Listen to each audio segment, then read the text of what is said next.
I should be popping in just a moment. Let's wait for my channel to say that I am streaming. There we are. All right, cool. So the stream has begun. Whew. Get everything set up. There we are. Hey everyone, welcome back to more Magic the Gathering.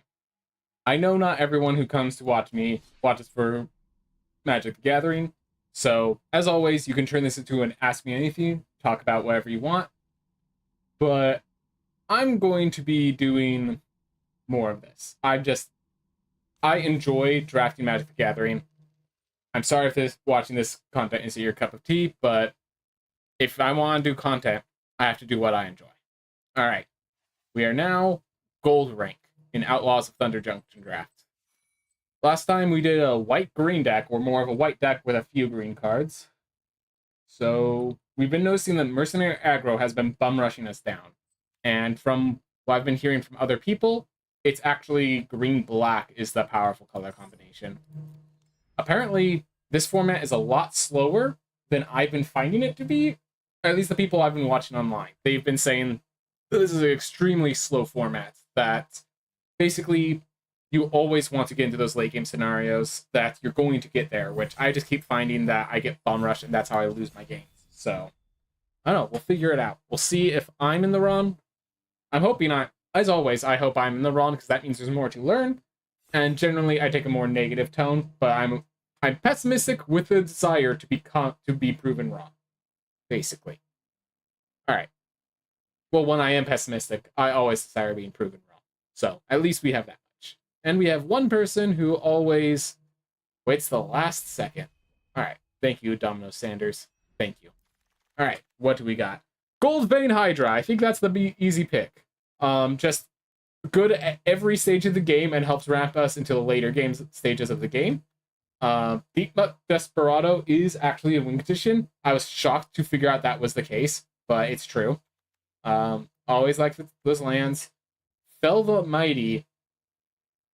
The thing is, whatever you choose, there's something that's going to survive, and it's usually your opponent's creature, unfortunately. So I actually do prefer Deep Muck over the Fell the Mighty. Monk Ruckus is nice. Despawn Outcaster might be your next pick if it comes around. It's not coming around. We are hoping to table the C-Note Heath, the Oasis Gardener, and the Spinewood's Paladin. I think it's, these three cards we're looking to get. Otherwise, we know that there's plenty of red. Something in red will be coming back to us. But yeah, Gold Vein Hydra, just 4 mana 3/3 that ramps us, 5 mana 4/4 that ramps us. If we get into those late game stages, 8 mana 7/7. That then makes a bunch of treasure tokens. Vigilance, Trample, and Haste is just a powerhouse of abilities too. Alright, Shepherd of the Clouds, not a bad card. And keep in mind, this is a mana value 0, so if we don't have a mount, we can actually use this to return to our hand and play it as a powerhouse. 5 mana 4/3 Flying Vigilance is already good enough. Scare the Critics is good, the Frontier is good. Wrangler of the Damned, if you are blue-white, this is an army in a can. Just, you play at the end of their turn, and then from then on, you're making 2/2s and holding up blockers. Congregation Griff. I mean, we've already seen that this will win us games. We already are green. We already seen this will win us. These two will win us games. This one is more in the colors we already are supporting. I think that's going to be the pick. Map the Frontier might come back around, and we might use it to just go into a splash for like Bant, blue, white, and green. But yeah, Congregation Griff is insane. I think we pick that next. Shepherds of the Cloud is good, but generally you do want that in a mount deck, and like, if we have Gold Vein Hydra, splashing the green is not a sacrifice. Congregation Griff I like better than that. Riku of the Many Paths, just too many colors, then you need modal spells, it just needs too much. I mean, it's a 3 mana 3/3 that then could card draw you, so that's pretty good. Outlaw Stitcher is a very good card for its colors. Let's check in our colors real fast. Each creature you control gets +2/+2, means trample, and can't be blocked by more than one creature. So this is a finisher, but you have to have a board for it. Holy Cow is a nice white card. Hard Bristle Bandit is ramp and color fixing. So it might actually be Hard Bristle Bandit. If we want to just jump to the strongest card is Outlaw Stitcher, next strongest Riku. I have been impressed with Sterling Hound. But I think the Hard Bristle Bandit, just being as a way to ramp us, and to be every single color we want. The fact that it's tapped to add mana of any color is actually very big for this card. And I think that's why I'm going to pick it. Fleeting Reflection, Rakish Crew. So these are all cards that are like, these are part of the black-red mercenary deck. We're nowhere near that right now. Silver Deputy, just very unimpressed with. Rather have Voracious Varmint as just a 2-drop. And if I'm going Voracious Varmint, I might prefer Outlaw Medic as a life-linking 2-drop. So whenever you can power up Outlaw Medic, it's amazing. So the question is, do we have a way to power up 2/2 Vigilance versus 1/3 Lifelink? If we're going to the late game, 1/3 Lifelink is stronger. It also dies to draw a card. I think I'm going to go with the Outlaw Medic, but it's very close. It's just, like, we look like green's going to be a big color for us, but we're also splashing white doesn't seem that difficult if we just stay the course. And, like, these are good cards. These two are good cards, but I think we don't need to go for the best card. We just need to go for a good card. All right. This is, hard removal, 3 mana, but it has to be, you have to get those colors. We might not get them. Drover Grizzly is a mount in our colors. That's nice. A Barrel Smasher. If the Mercenary deck starts roping around, this is a good signal. Outlaw Stitcher, seeing that we've seen 2, I might grab the Outlaw Stitcher because blue-green is the plot deck. And so being able to jump off of blue-white into blue-green, or green-white to green-blue, might be a really good way of doing this. This is an amazing win condition in that deck. Just gets us a big beater. I think this is the path. Nimble Brigand is not bad at all either. So there's that thing. Crom, if we could get the blue-white deck, that's amazing. Return the Favor, it's pretty deep red for where we are now, but if we can get it, that is a 3-for-1 on one of their kill spells, because we switch theirs to one of their own creatures. Kill another. Map the Frontier, we could go into 5-color if we want to grab Map the Frontier. Denial, Outlaw Medic just as another good starter. I think this is just the safest pick. Decisive Denial could be really good. I mean, it's a kill spell or a counter spell. Like, it covers everything. Forlorn Flats is not bad. Like, this was honestly a tough pick. I'm going Outlaw Medic to be safe, but that might not be the right pick. Wrangler of the Damned Tables. It looks like we have a reason to splash blue, and yeah, we could be green-white splashing blue, and because this is a 5-mana card, we don't need that blue anytime soon. So I think Wrangler of the Damned is easily the pick here. It was nearly the pick back in, like, pack 1, and so there might be a second one coming around if no one else took it. Vengeful Townsfolk is the next pickup, but I think we go for this. Also worth knowing, Jolene was tabled all the way around as well. Jolene's a very powerful card. Getaway Glamour. Getaway Glamour is a kill spell that also is a protection spell. Like, yeah, I don't know how some of these cards rotate other than the fact that there's just so many good cards in the format right now. That's what I've learned, that there's so many good cards in the format that you're going to see good cards on your way back. All right, Wanted Griffin. I think we just take the C-Note Heath, honestly. It's going to be fixing. It looks like we're going to be 3-color, so we want just those extra fixing cards. Hey, Vibes, how's it going? Yep, I don't know, I've been enjoying Magic, so I'm just going to keep playing it as long as I can, because it gives me something to stream. It gives me something, a reason to be here, something fun to do. Right now, we are drafting, it looks like it's going to be Bant colors. So green, white, and blue. So now here's a question. Do I want the Wanted Griffin as a 4-drop, or the Map the Frontier as mana fixing? We have Hard Bristle and Golden Vein already as mana fixing, and I think the flying is going to be enough of a way to get a win condition that I would actually prefer that first. Looks like a lot of red, like a late Thunder Salvo is a signal that we might be able to just jump over to red if they give us the option, but also the late Outlaw Stitcher tells me I don't have to. All right, double red. Yeah, so red is open if we can find a way to jump in. If we jump in, I think we're going to end up going with the double spell stuff, so let's grab for that. All right, Archmage's Charm, way too much blue. Ornery Tumblewag, well, that's our decision. So this is a mount, so already works for Congregation Grift, and it's just a 3-mana 2/2, turns into a 3/3 on the turn you play it. Next turn becomes a 4/4, swings in. That's the worst case scenario for this card. Best case, it pumps up to make combat very difficult, doubles up, and becomes a threat that's going to kill them. Getaway Glamour, Outcaster, Greenblade. Like, there are so many good cards that we're hoping to table out, but we can't pass up the Ornery Tubblewag. The Ornery Tubblewag is that good. So I think that's an easy pick. We have one, two, probably three, four, possibly five cards that we would love to see tabled back around. But for now, I'm happy with the Ornery Tubblewag. Our Curve is very happy to get another 3-drop. We love that's a mount. Like, easy Ornery Tubblewag. Alright, Hostile Investigator. Might single-handedly be a reason to go black. Might genuinely be a reason to just jump into black. Otherwise, let's see. Beastpawn Outcaster. Jurid Mirror of the Wilds. We need tokens, and I don't think we have any of that. Do we have any 4-attack minions? We do not. We have Goldvein Hydra and Ornery Tubblewag as our ways to trigger the Beastpawn Outcaster. Either way, I think just a 3/3 that you can plot on 2 might be good enough. Deep Muck Desperado could be a win condition, but I think we are big enough bodies that we don't need to resort to that. Ooh, Armored Armadillo or Phantom Interference. These both would go for the Wrangler of the Damned play. I think I'm going to stick with green for now, but it's a tough one. Gem Lightfoot Sky Explorer. All right, that gives us another reason to go that path. If we go that path, I'm trying to think what cards. So I have 1, 2, 3, 4. I have 4 cards that will happily allow me, 5 cards that will happily allow me to just end my turn and hold up mana. So I think Gem Lightfoot is perfectly good. Visage Bandit is great. I could use that to copy a Tumblewag. I could use it to copy an Outlaw Stitcher. I think the Visage Bandit might be better for me.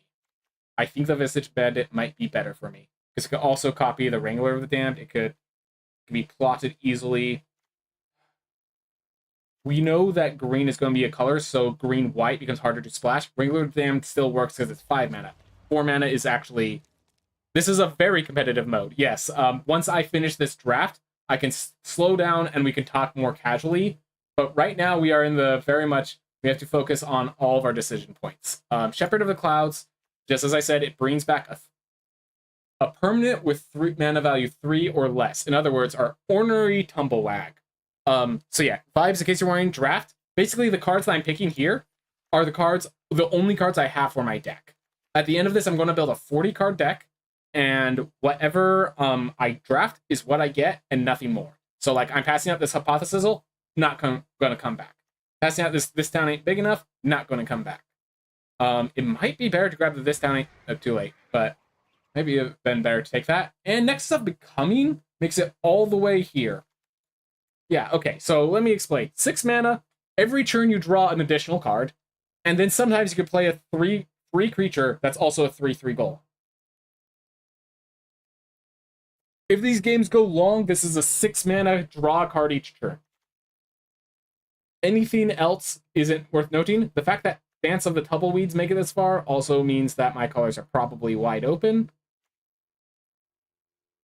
I don't understand how some of these insane cards make it to like pick 5 and pick 6. I know there's a lot more good cards in the format, but my gosh. All right, here, Free Strider Commando, I think. Plotting works well with these Wrangler of the Damned effects. The fact that it can become a character, it could have 5 power by plotting it for 4 is big. Maybe it's Vengeful Townsfolk. No, this is a 3 mana 3/3 if I need a 3 mana 3/3, and then it's bigger if I need it to be bigger. In a way where this, I have to rely on my opponents removing and a bunch of other situations. All right, Ionize Stubborn Burrow Fiend. Okay, I think it's an easy Stubborn Burrow Fiend. I've heard a lot of good things about Anklebiter, but here's the thing. We have 14 creatures and 2 non-creatures.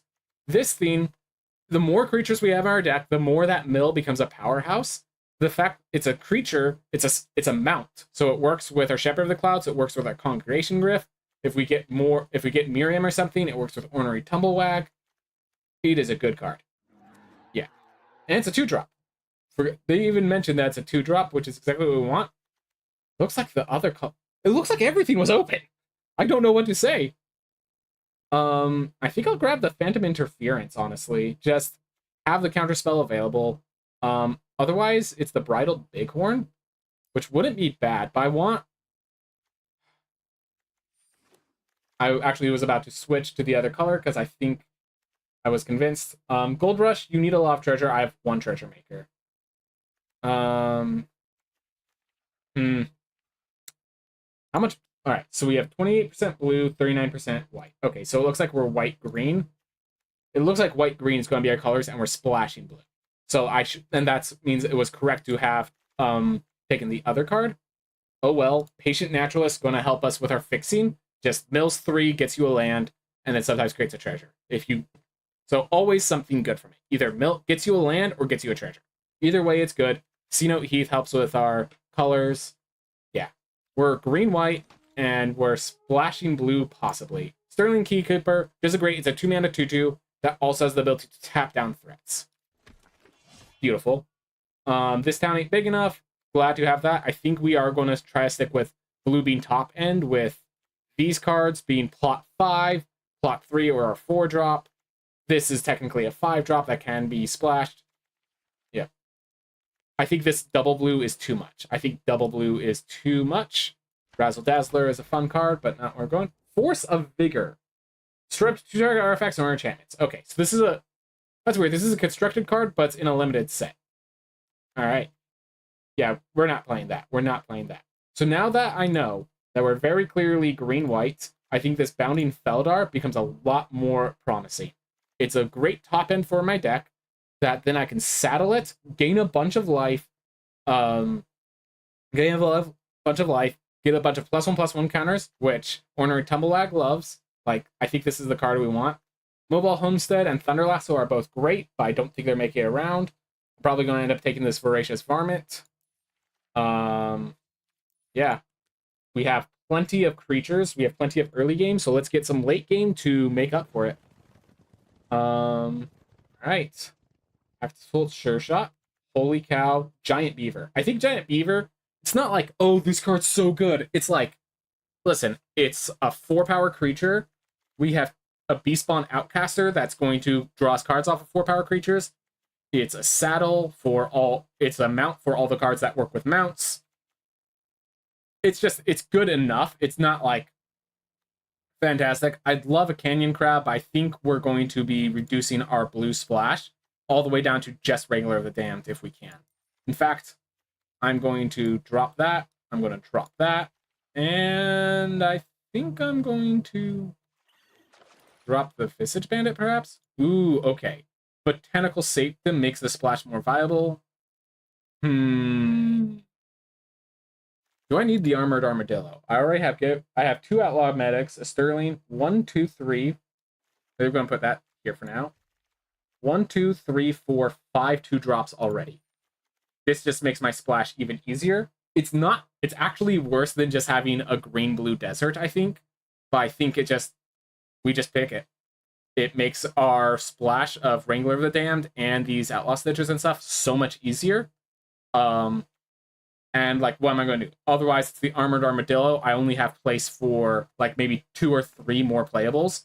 Let's get cards that aren't leaving my deck. Rambling Possum, make your own luck. Lonely Arena. Okay, so we have a bunch of these lands. So the question is, Rambling Possum.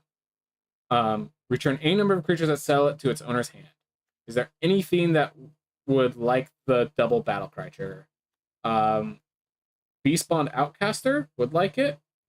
Patient Naturalist would like it. Visage Bandit and Outlaw Stitchers would like it. Alright, so Rambling Possum could be the pick. Otherwise, it's just the Lonely Rio as a way to just make my splash even easier. It could have also been the Make Your Own Luck, just as the big card draw effect. So this card could win the games on its own without any help, but it's in the 2 colors we're not playing. Alright. I think we're going to pick Dance of the Tumbleweeds, just another big card.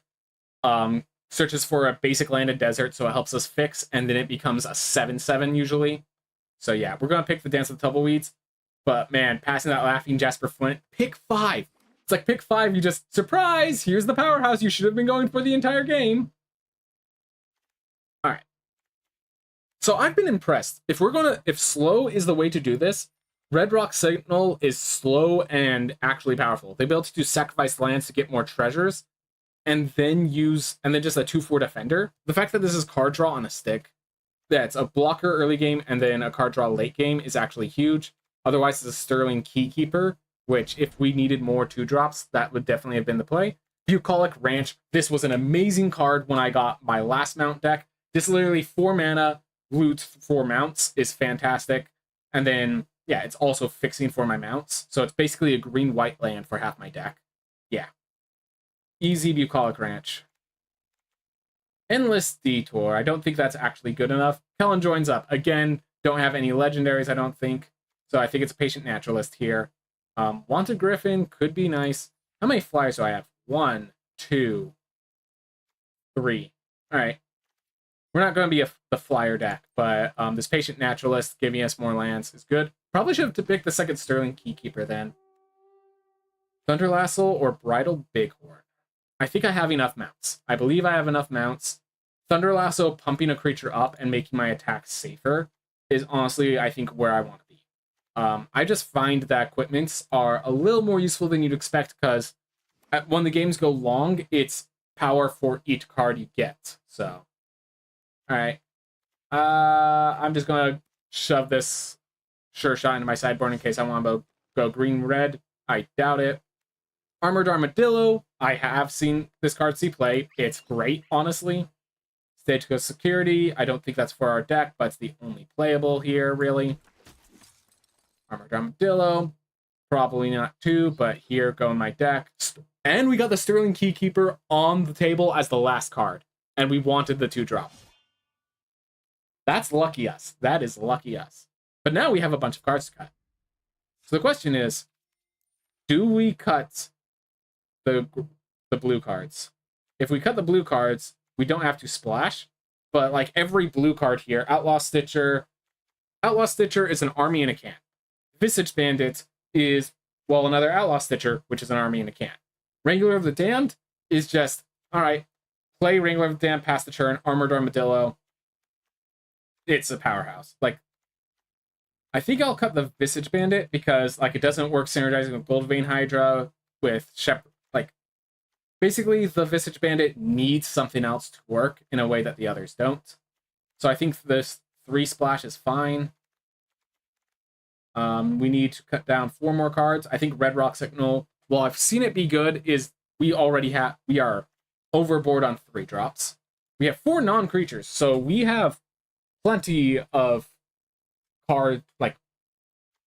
we have plenty of creature spells. Any non-creature that's good is worth keeping in the deck. We have great fixing, so I'm not worried about the colors. I think I'm more than happy to try to play both the blue and the white just for the best cards.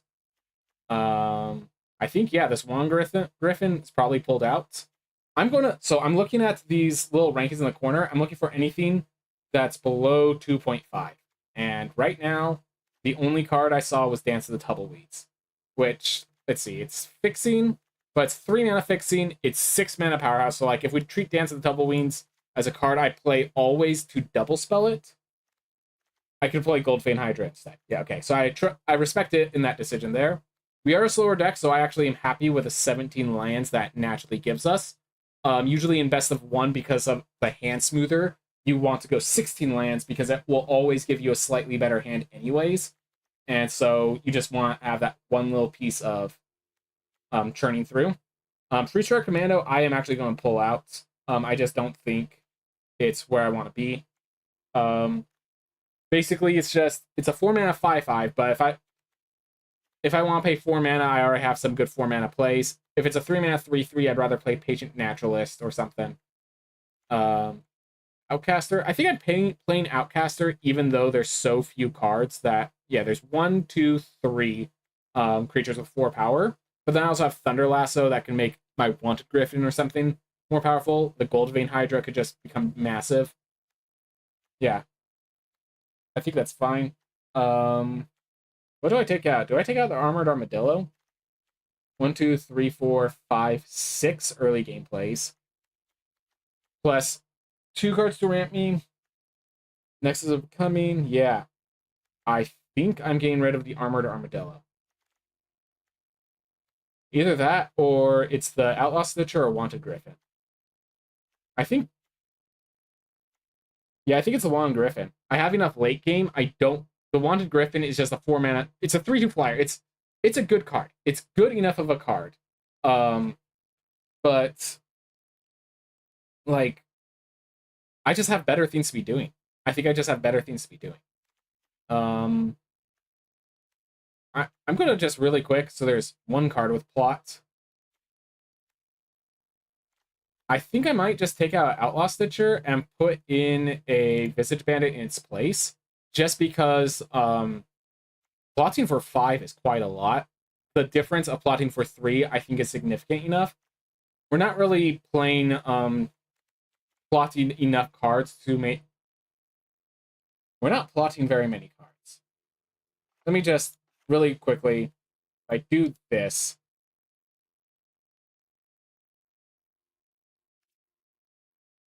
So then the splash is a lot weaker, but can also be a lot weaker. I don't like this. There are 2 sources of blue. The Bucolic Ranch isn't really a source of blue because it's going for the Wrangler of the Damned. I don't like that. I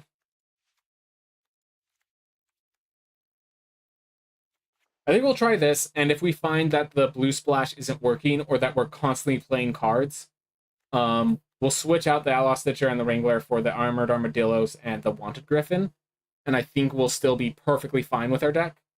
And this will just, like, honestly, the fact that the two white spirits all have flying is absurd.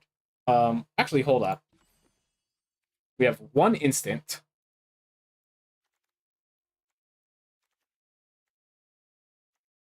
Honestly, I think the Wrangler I think we can just cut out the blue entirely. I apologize. I like to take my time on these, but sometimes I take a lot of time.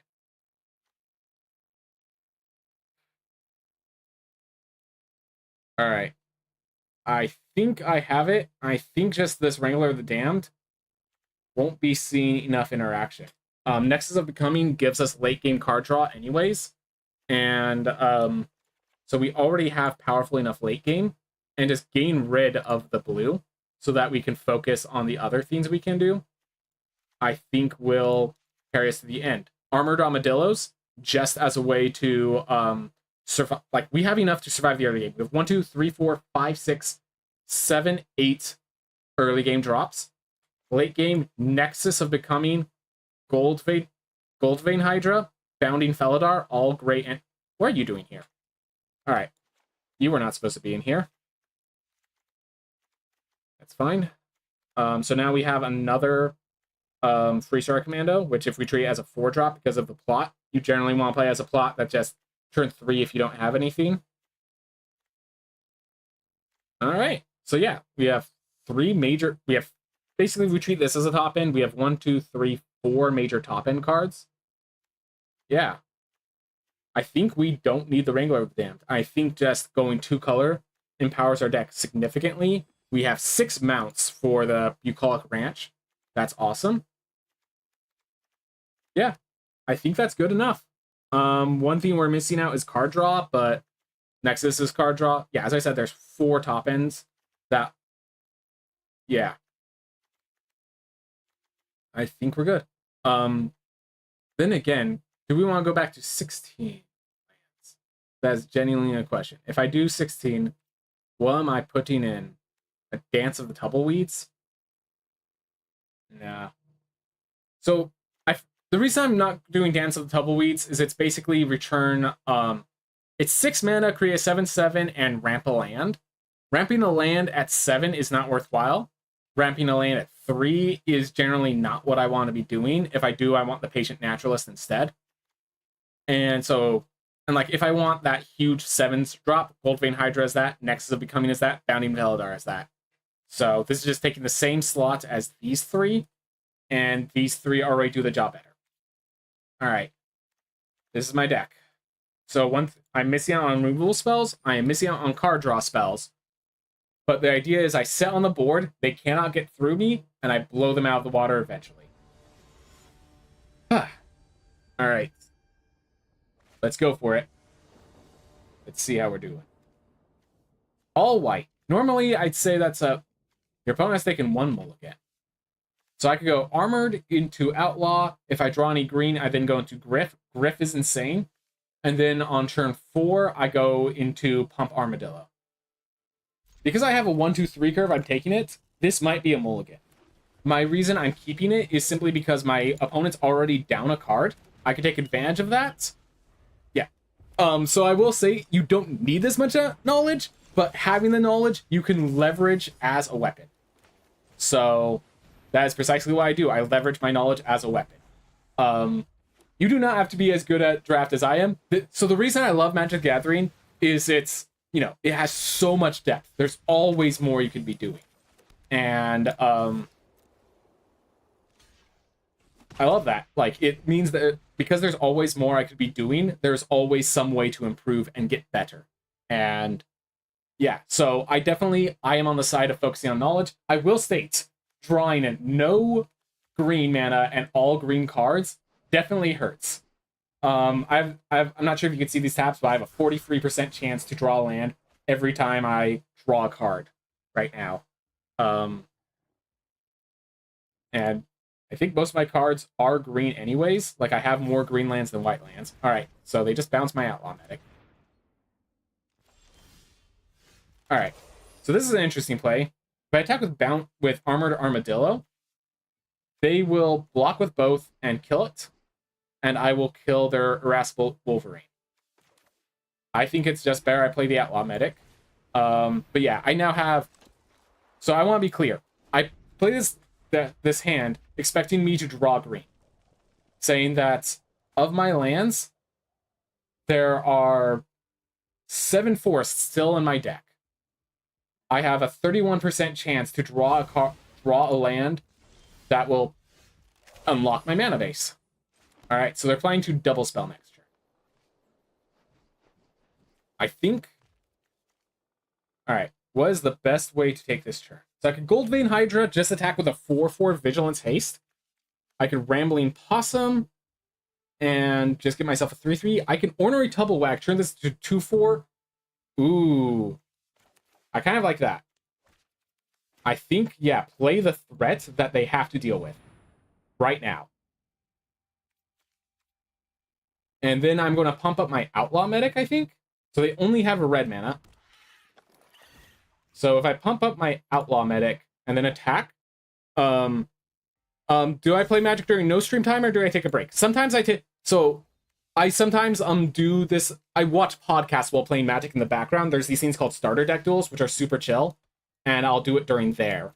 But when I'm not doing that, that's why I'm usually... Whenever I'm drafting, I'm trying to do all my drafts on stream so that you guys can see it as well. But all my basic... Ugh.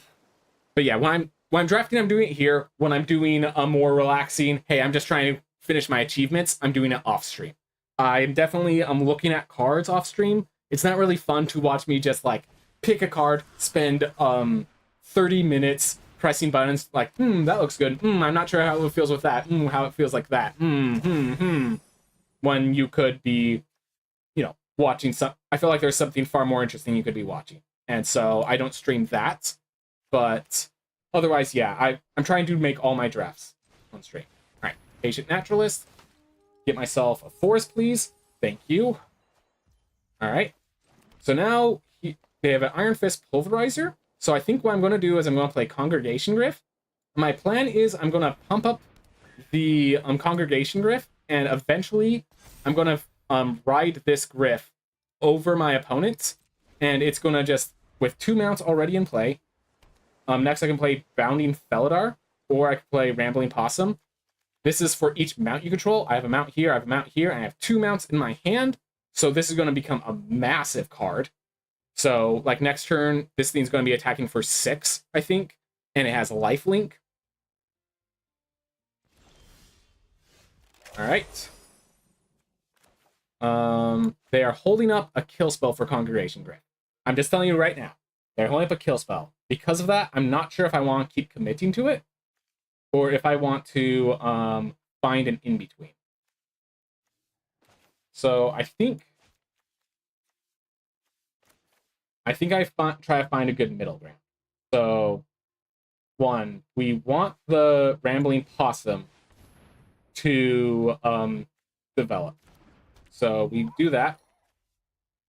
And then, yeah, here's what I'm going to do. I'm going to crew the Congregation Griff with the Rambling Possum and force them to use whatever spell they have ready to stop my Congregation Griff now. And then I'll worry about it later. Because, yeah, they need to stop this.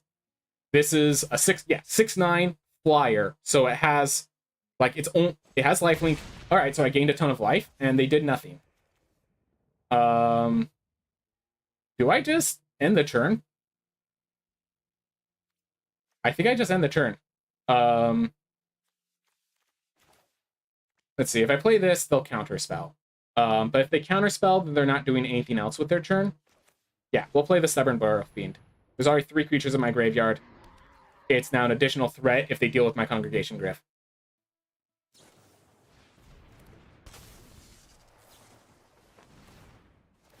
Alright.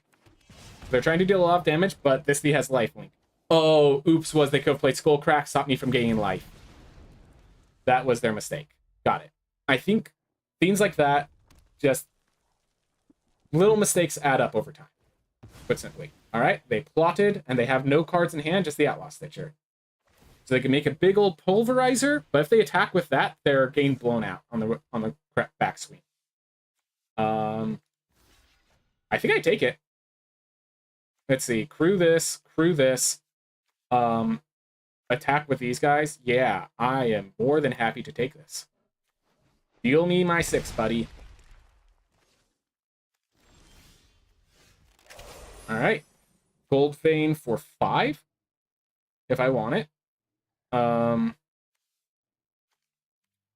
let's see. Saddle with Possum.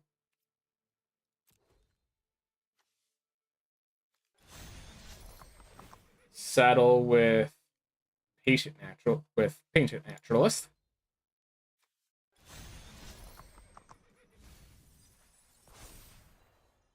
And I think I play, let's see, Goldvein. Ooh. Goldvein Hydra for X equals 5. And then I'm gonna pump it up with the Ornery Tubblewhack, and then I have 3 attackers that are all very destructive, and they have to just start chump blocking. Yeah, and also vibes, I should note, there are a lot of games that I play off stream. I've been doing a thing where I play at least an hour of a new game every week. But the first time you play a game, you don't even know if it's going to be good. There are certain games that are fun to be streamed, and there are certain games that you just want to be alone.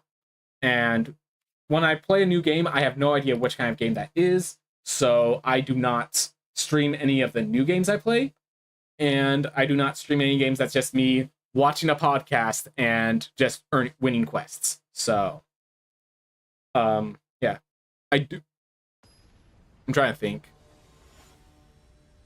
I mean, obviously, it's been a long time since I've streamed. I've definitely played video games since then, but yeah. I just realized I should close Discord so that if I get any pings, it's not going to affect the stream. I apologize if anyone was affected by that. All right. This is amazing. We have Outlaw Medic into Ornery Tumblewag. Medic is amazing when you can... The Medic is amazing when you can pump it up. Alright. 3/2 Trampler is definitely a threat. I am not going to trade my Outlaw Medic into it. I'm going to pump up with an Ornery Tumblewag and be ready to block. Alright. Opponents is gaining a strong mana base. Alright. I'm going to leave the Outlaw Medic to block. Next turn, I Giant Beaver. We'll see if they have some answer to my Ornery Tumblewag. How's it going, Lambo Droid? We drafted another Tumblewag.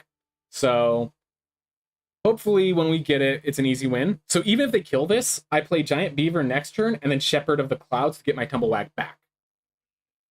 Yeah, no, we have a 2, 3, 4, 5. Destroy target mana. Okay, cool. So they replicate that, but this guy is single-handedly holding them down. And do I attack? No. Because if I attack, they'll double block. I can eat the Oasis Gardener, but then, like, not really useful. I already have my plays. All right. Now I think they're holding up a counterspell. I want to force it out of them. So now, because I'm trying to force them out of their cards, I'm going to attack this time. I want to see how they respond to this situation. Yep. All right. I'm going to kill your Oasis Gardener.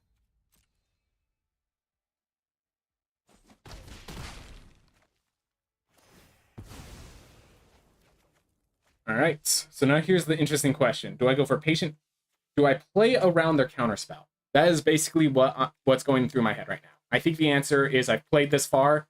If I play Shepherd, I get the Tumblewag after combat. So I'm going to Patient Naturalist instead. All right, that went instantly, so I don't think they had anything they were holding up. All right, and then I get a treasure. But I'm not using that treasure. I'm just making an Armored Armadillo. All right.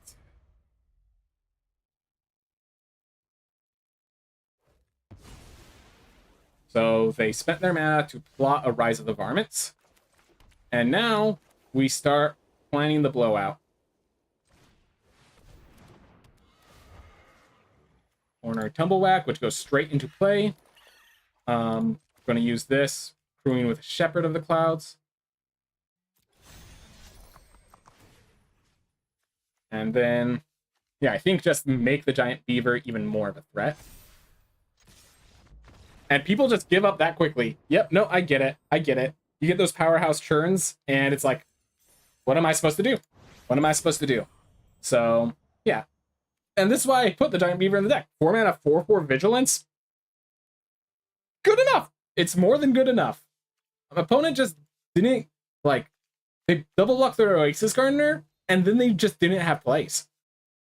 That's, like, they had a good start, but they just didn't have plays because they were stuck on 3 lands. And it looked like they were fixed. Maybe they were 5 color, and they were just too ambitious. But if they were, like, the double blocking with the Oasis Gardener, maybe they just didn't think I would see the Oasis Gardener as a threat. Maybe that's what it was. I don't understand why they made that decision. Why they went the path they did. All right.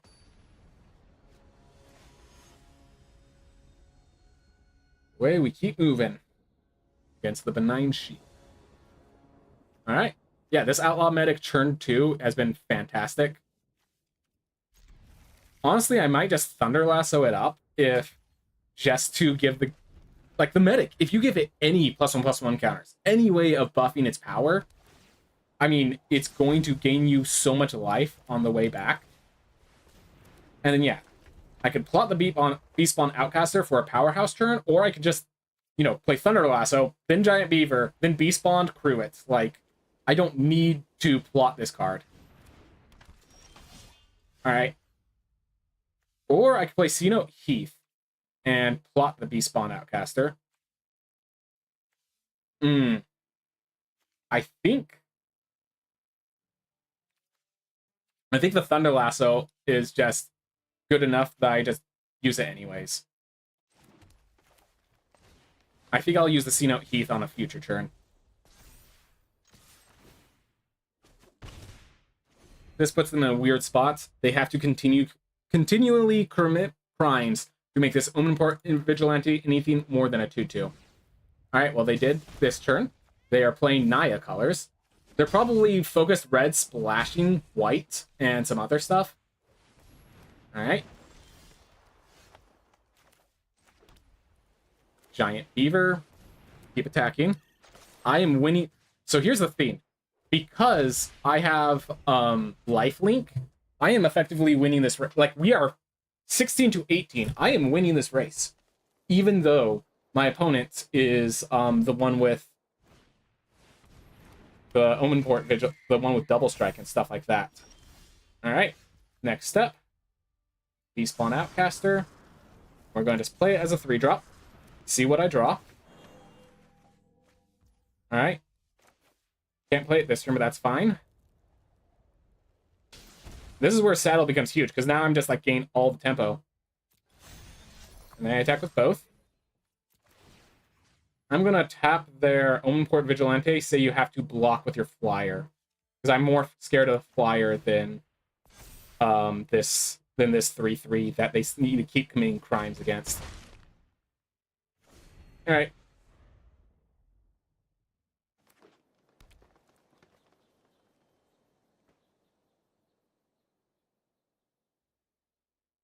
Next turn I could Tumblewag, re-equip the lasso onto a bigger threat. Yeah, we're going to make this giant beaver into a 6. We're going to use the Thunder Lasso to turn the giant beaver into a 6/6, I think. Or we can make sure... There's a few things we can do.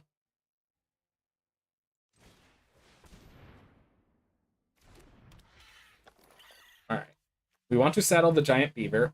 I think we want to saddle it with the Tumblewag. And then we can buff up. So if I turn this to a 5/5, it doesn't block anything additional. Well, it forces the Cactus full plus another block. If I turn this into a 3/5 and then tap this down,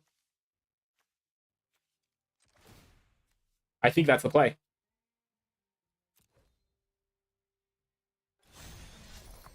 And then this thing has Ward 2. That's perfectly fine.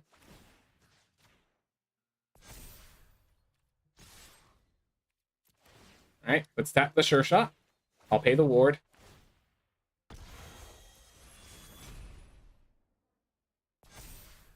There we are. So now they want to block and kill the giant beaver, and I'm more scared of the Sterling Supplier. The flyer is more a threat to me. Try to think what combat tricks. All right, Gold Rush. I could not have decided that anyways. So they kill that, but now I have this massive beat spawn Outcaster. I could saddle the Ornery Tumblewag with my Outlaw Medic. Turn it into a 3/3, 4/4, then turn that into a 7/7. My opponent is getting the board more because I'm drawing lands and nothing else. But I think it's fine. All right. Does this thing have reach? This thing has reach. All right. Let's slow things down. Do I want to attack with my Outlaw Medic? I could turn into a 4/4, attack, tap down the... Let's see. So if I attack with both of these, as a Outlaw Medic as a 4/6, be spawn out because there's a 4/5, and then I just tap down the Omen Port Vigilante, then they're in some weird spots, but I'm not even sure that helps me. Otherwise, I can put it on Congregation Griff, turn that... If they kill my Outlaw Medic, I draw a card. I think that is the deciding factor to this play. Tap down the Omen Port. I'm not scared of your double strike. I should have waited to play the Congregation Griff, but it's alright. Like, I will trade with the Sure Shot if they want to do that. Alright. I think the Sure Shot is more a threat than the Supplier because it already has reach. Alright, so they're sacrificing the Lackey to draw a card. That's smart. I killed their Sure Shot. I drew a card myself, gained a bunch of life. Yeah, let's blot out ourselves another 5/5.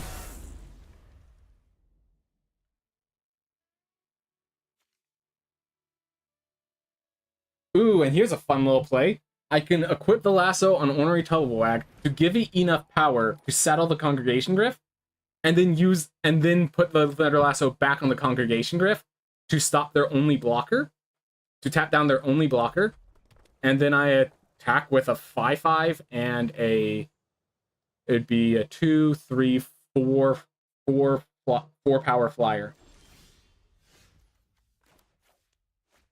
All right, so let's get to that work. They're holding up something. Tap target non-mount. Okay, so they tap that. This thing needs saddle 3, so we equip this for 2. We use that to crew it. Then we equip that over here.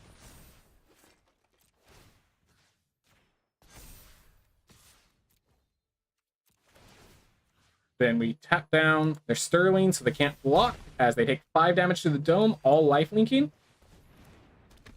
And to finish it off, let's put our Thunder Lasso onto the Outlaw Medic. So I get gain more life if they chomp. Alright, I think that's game. Yep. Yep. Alright. Yeah, just ground my opponent to the ground. Just ground to the ground. And can I just say, I found a churn to use all 8 of my mana, despite having a plot card. Just this Thunder Lasso. I like equipment. I like equipment a lot more than other people seem to like equipment. Anyways, 32 life to 3. Very, very demanding position. Definitely force them into uncomfortable blocks, because, and that's the thing, sometimes you just need to attack to force them to make the mistakes. You need to know when it's not a mistake for yourself. That's definitely, people will just swing in recklessly, but you do need to know when it is time to just swing it. Sometimes it just occurs. All right. Oof. Because yeah, if you're stuck in a board stall, the way that a board stall breaks is one of you draws your powerhouse card. If you don't have the powerhouse card, then they have the powerhouse card. Whoever draws it wins the game. So unless you have in mind like 2 or 3 cards that will win you the game, or you have a way to surveil into the one powerhouse card you have. Unless you have something like that, unless you have a flyer to get over the board stall, unless you have something to deal with a board stall, just letting it stall out will lose you the game. So you have to actually be considerate of those things. Alright, Armored Armadillo into Hard Bristle Bandit into Giant Beaver into Shepherd of the Clouds. Oh my gosh. Curve, people. Curves.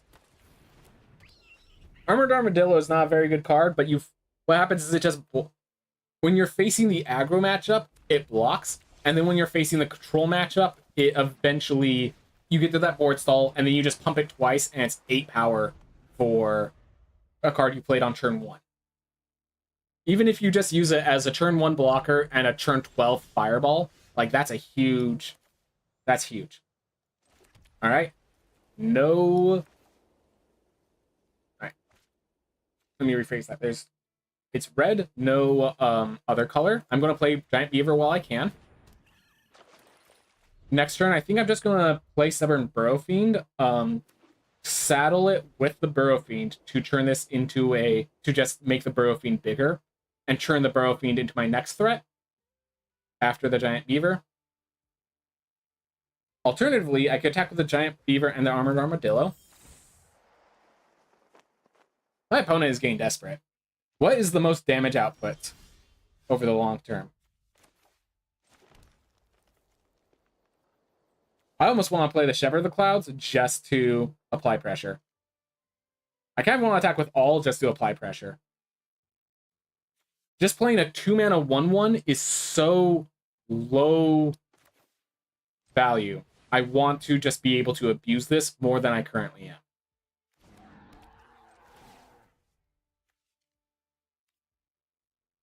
Do I tap the Armored Armadillo and pump up the Armadillo? Yes, I think so. This probably looks really weird for my opponent. But yeah, I want to pump up that Armadillo. Because here's the thing. Now, every time I pump that, that's plus 5 power.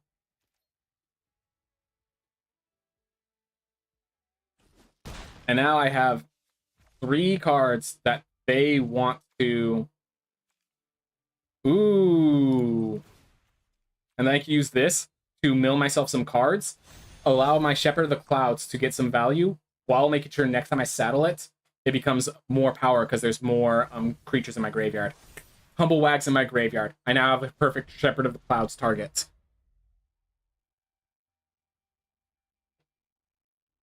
All right. That's exactly what I wanted to see. All right. And I have 2 mounts, so it will come directly into play. I can use the... All right. You gonna make a 2/2? Great. Ah, so much damage. Target's the one with ward. All right. Are they dead? Okay. I can pay 5, so that's 6, 7, 8, 9, 10, 11, 12, 13 damage. That is not enough yet. Easy Tumblewag. Use through the Burrow Fiend with the Tumblewag.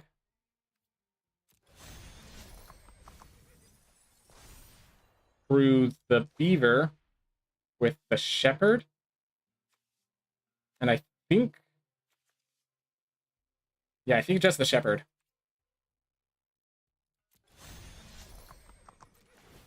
And then I'm going to pump up the Armadillo. Just swing with all.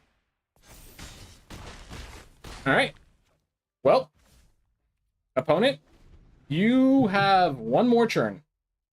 I have 1, 2, 3, arguably 4 lethal attackers. You have 1 creature.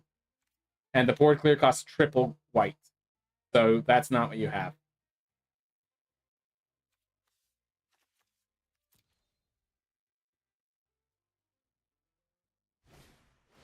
Form a posse. 1, 2, 3, 4, 5, 6. All right. Play the Armadillo. All right. Crew the Burrow Fiend.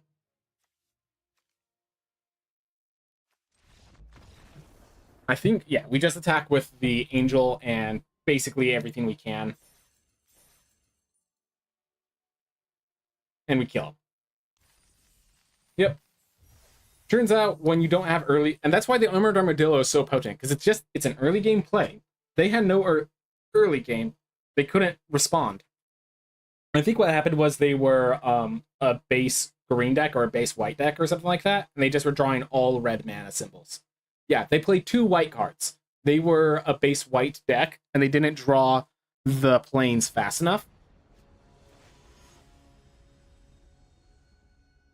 And yeah, you could see how some of my opponents are failing because they have too many colors. Choosing this to be 2 color, I think, was the correct pick. Keep 7. All right. We do not have any crime triggers, so we're just going to drop the C-Note Heath now. We are not going to wait for the 1 damage to be potent, because there's no time where the damage will be potent. And we just have to decide on turn 2, are we playing the Keykeeper or are we playing the Outlaw Medic? I think that really depends on what colors. If they play red, we want to play the Medic to help us get life gain. If they're playing like white or green, we want to play Keykeeper to end the game faster. Black. I don't know what my response to black is. They have Desert Stew. They have a 2-mana 2/2 lifelink. They have a 2-mana 2/2 lifelinker. I want to be able to trade with that, not chump block it. That is my decision point there. Alright. Black-White, Rage of Fellow Omens. And look, now they can't block this. Now I can attack in, and they can't actually chump block the Raven with the Raven, the way they could have with the Outlaw Medic. Perfect. Losing the Tumblewag is very painful, but we'll be fine. We have 2 good attackers next turn, and we plot the Free Strider. Get ourselves, yeah, more presence. We are drawing more than enough lands. Flame Jumper. All right. Well, we got lucky. They had to use their mana in a way that was unfortunate for them. And I think now we just play the Wanted Griffin. Yeah. The 3/2 flyer does well against this board. We have no reason to attack into this. If they attack with a Claim Jumper, I will double block with this Keykeeper and the Naturalist. The Keykeeper is the more valuable card, but... Okay, well, do I just block with the Wanted Griffin? The Mercenary that comes out of the Wanted Griffin allows my Naturalist to attack freely. All decisions. All considerable. Also, by the way, because we played that on turn 4, what's the combat trick? It's called Skullduggery. So we'll turn that into a 4/4 and this into a 2/1. They have 5 cards in hand.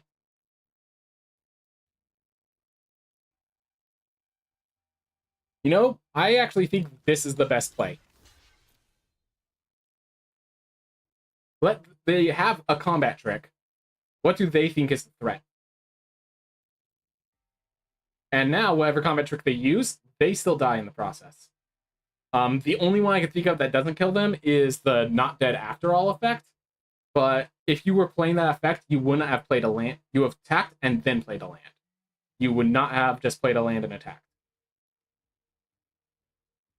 Now they're thinking, which one do I Skullduggery? Which ones do I kill? And the fact is, the Wanted Griffin allows the Patient Naturalist to attack in more freely. If they kill the Keykeeper, that is probably the best. Their best bet is Skullduggery, kill the Keykeeper, and the Wanted Griffin. But yeah, I guarantee that their Claim Jumper dies here, and they need to combat trick to win this encounter at all. Otherwise, they trade with the Wanted Griffin. I get a Mercenary that allows me to start attacking in. Ooh, that was good.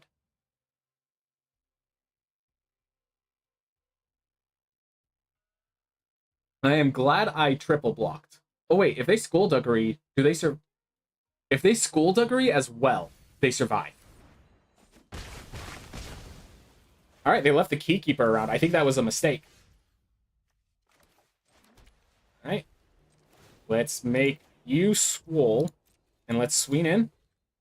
And I think we just keep applying pressure. We have a Bounding Feldar coming up, and a card draw off of Outlaw Medic. So I think we just apply pressure and make a Free Strike Commando. Oh, if no mana was spent to I didn't realize you can reanimate Free Strider as a 5/5. I did not realize that.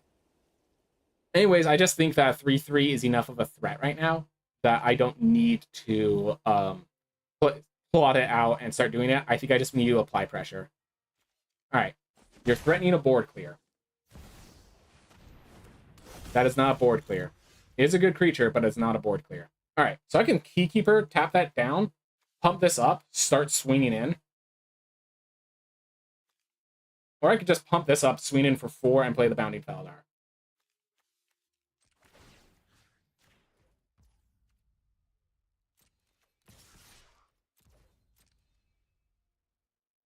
They should block the Outlaw Medic. If they invest another combat trick, I am very happy with that. Alright, so they Fierce Retribution to the Free Star Commando. Which, yes, it is sad that I lost my Free Star Commando. But, you know what? I'm gaining life. And they didn't do this one. Which one do you think is the greater threat? A 3-mana 3/3? A 3/3 or a 4/7 with abilities? Alright. Well, they had kill spells. But I have creatures.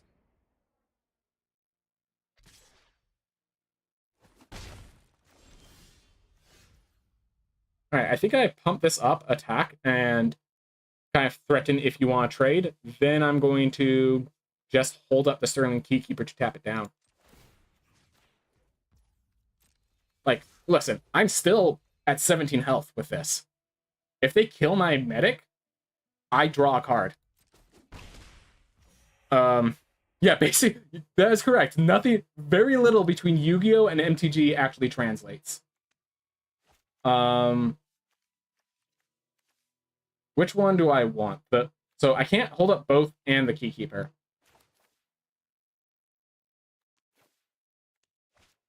I think I'm gonna play the Stubborn Burrow Fiend and just the Burrow Fiend. Basically have this 4 power creature as a surprise. And yeah, then when it comes time to attack, I will tap down their Oltec Matter Weaver, or their Felidar. That's also a thing I can do. I can just tap down this Felidar.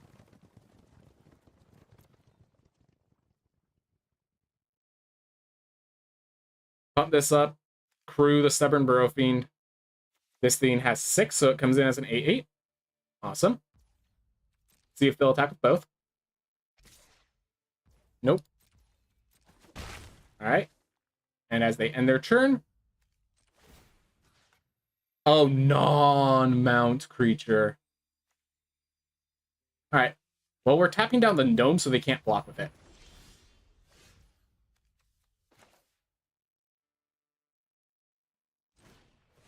Alright. Playing that, we're crewing with it. And now, this thing's a 9/9. And have fun blocking. I forgot to pump it up for 1 damage, but I think that's okay. The fact that Bounding Felidar is a mount is actually devastating for me.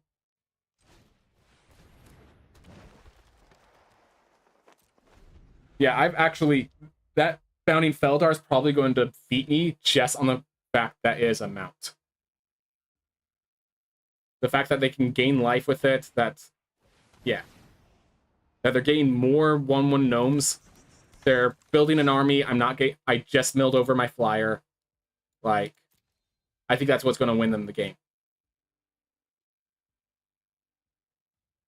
I'm going to block with my Outlaw Medic and look for a solution to this Bounding Felidar, because this Bounding Felidar will win them the game the way it was supposed to win me the game when I played it. But they had a murder ready after they already killed my Free Starter Commando. Turns out, when one person has kill spells, so the other person has creatures, the kill spells get rid of the creatures that are threats. Alright. Oh, please attack with the Matter Weaver. That definitely won't end well. Alright, I have to block with this just to get the card draw, because I need to find a way to kill this Felidar before it goes any further out of control. Alright, 1, 2, 3, 4, 5, 6. 7. Alright, right? 1, 2, 3, 4, 5, 6, 7. Yep, I attack with a 7/7. If they block it, this thing's going to be a huge as well. So, X equals 7. And then I crew with... I think at this point, I crew with the Rambling. Yeah. Crew there. And turn the Gold Vein even bigger. And the fact that Gold Vein has Vigilance is going to help me a lot here. Yep, because they can chump block there, but then this 8/7's coming in, and will be a 7/7 next turn. And they have a key. Why did I not pay attention? They have a Keykeeper themselves. They can tap down this Gold Vein Hydra. That was a mistake, but it might not matter. It might. Generally, because we gain so much life in the early game, it may not matter. They are allowing themselves to go to 3 when I have a trampling creature in play. So, they need a 4th kill spell? Okay. Well, Neutralize the Guards was kind of a kill spell. But, yeah, they definitely need a 3rd kill spell out of the first half of their deck. Otherwise, they can't attack with the Bounding Felidar. Well, okay. They can tap with Sterling Keykeeper, crew with the Bounding Felidar. It gains 1 life for each of those creatures. So they will gain 4 life. That will put them to 7. They then need to block the Gold Vein Hydra and the Stubborn Burrow Fiend. And then I can use the Keykeeper to tap down something of theirs. They might actually choose wait till my turn, wait till my upkeep, and tap down the Cultivated Hydra then to stop it from getting lethal on them. If they keep drawing lands, I'm going to win this match, but they have to keep drawing lands. But yeah, they can't attack with the Bounding Felidar this turn so their correct move. You look like you're winning. It's closer than you think because of the Bounding Felidar and the fact that this deck could have more kill spells. But the correct move, I think, is end the turn. If that's assuming that last card is the hand, end the turn, tap my Goldvein Hydra with their Sterling Keykeeper, so I can't attack with that. Chump block my Stubborn Burrow Fiend with their 2/2. Next turn, they continue their cruise section, and now they have a way to consistently tap down my Goldvein Hydra, which it looks like they're doing. All right. So first things first.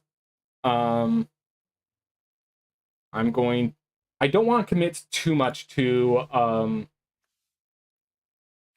this Goldvein Hydra because yeah, they're going out Sterling Keykeeper, tap it down. Oh, and this gains them life. Ooh. All right, 11. 1, 2, 3, 4, 5, 6, 7, 8, 9, 10, 11. So they have enough to kill. But I think that is worth the losses. Ooh. Well, I'm going to do this for now.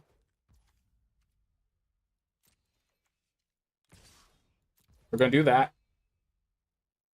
They're going to chump block, as expected.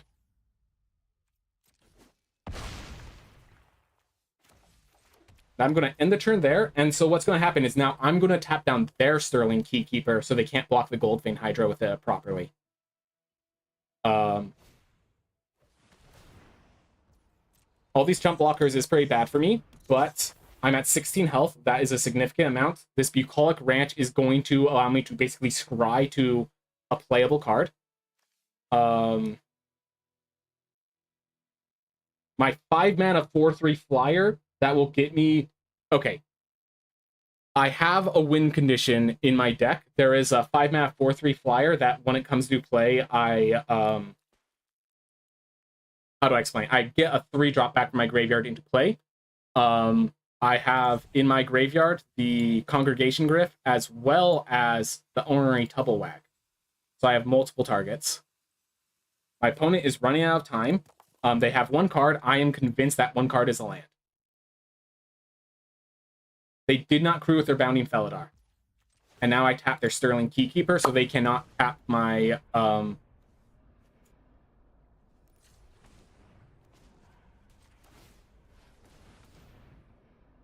so what is on the top of my library?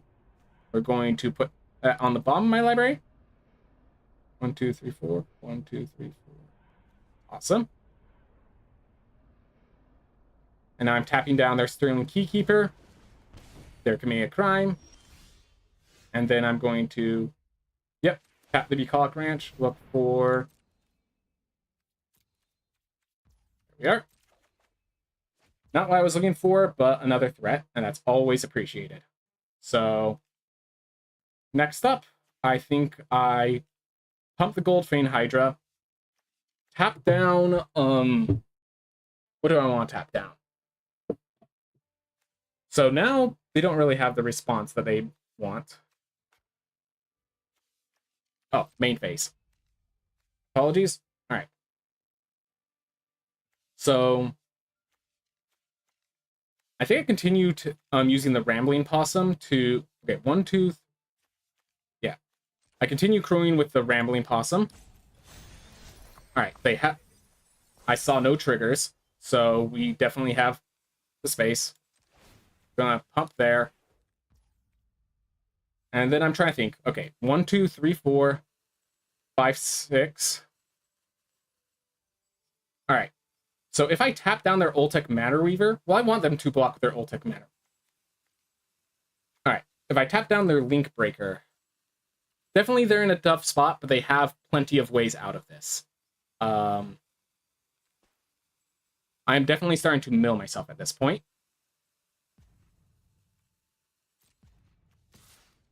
I just need to think, do I want to tap down now, or do I tap down to make sure their blocks are difficult? I don't really care about them blocking with a Nuzumi Link Breaker, because they still have to, they still have to stop the Goldvein Hydra. They still have to lose the Mana Reaver. Yeah, they are losing the Bounding Felidar. I think, right, which one do I want to devour more? The Bounding Felidar or the Ultec Matter Weaver? That is the question. And then I'm getting plenty of treasures for anything else I want to do in the future. All right, So I have the option to kill the Raven and the Oltec Matter Weaver. I don't think the Bounding Feldar is enough of a threat for me to worry. I will definitely take that offer.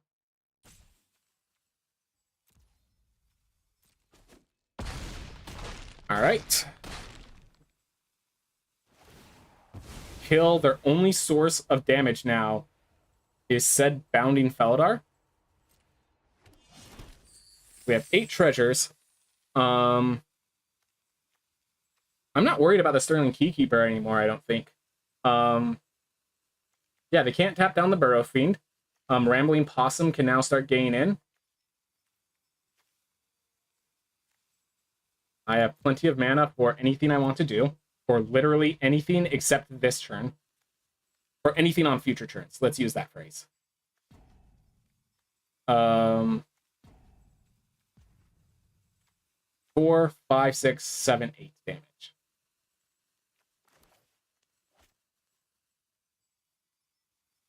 The hard part is literally this next turn. If I can get through this next turn, I can get through anything. Ooh!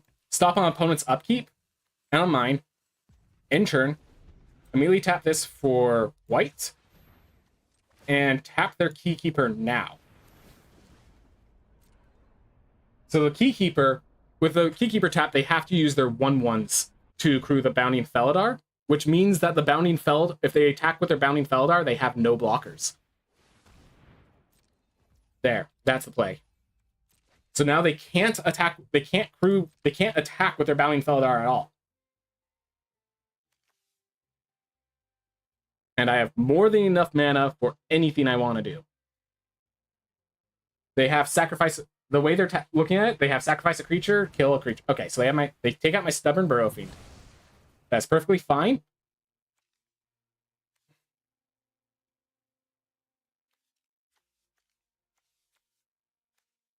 This becomes a 5/4. I mean, okay, it's not fine because now their Bounding Feldor can't be stopped. Because that 7 health is now walling me off, but they can't attack with it either. With all my treasures, we just happily Bucolic Ranch for as much as we can. Getaway Glamour. There is nothing with more power than the Bounding Feldar. Alright, I'm gonna get off the main. Target creature you control. Alright. Yeah, I happily spend the treasures. So, no attacks. End turn. Again on their upkeep. Tap this for green. Tap down their Sterling Keykeeper.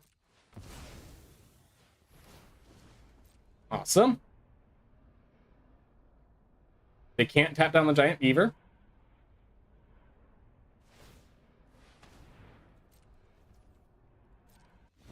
Cool.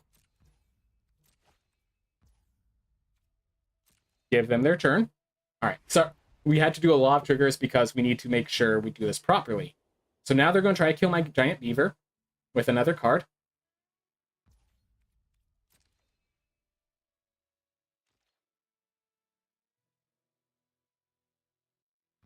Nothing? All right. I am going to exile target non-token creature, beginning of the next end step. All right, cool. So there's no other creature has greater power. Cool. So I'm going to exile their Sterling Keykeeper, and I'm going to destroy their Bounding Feldar.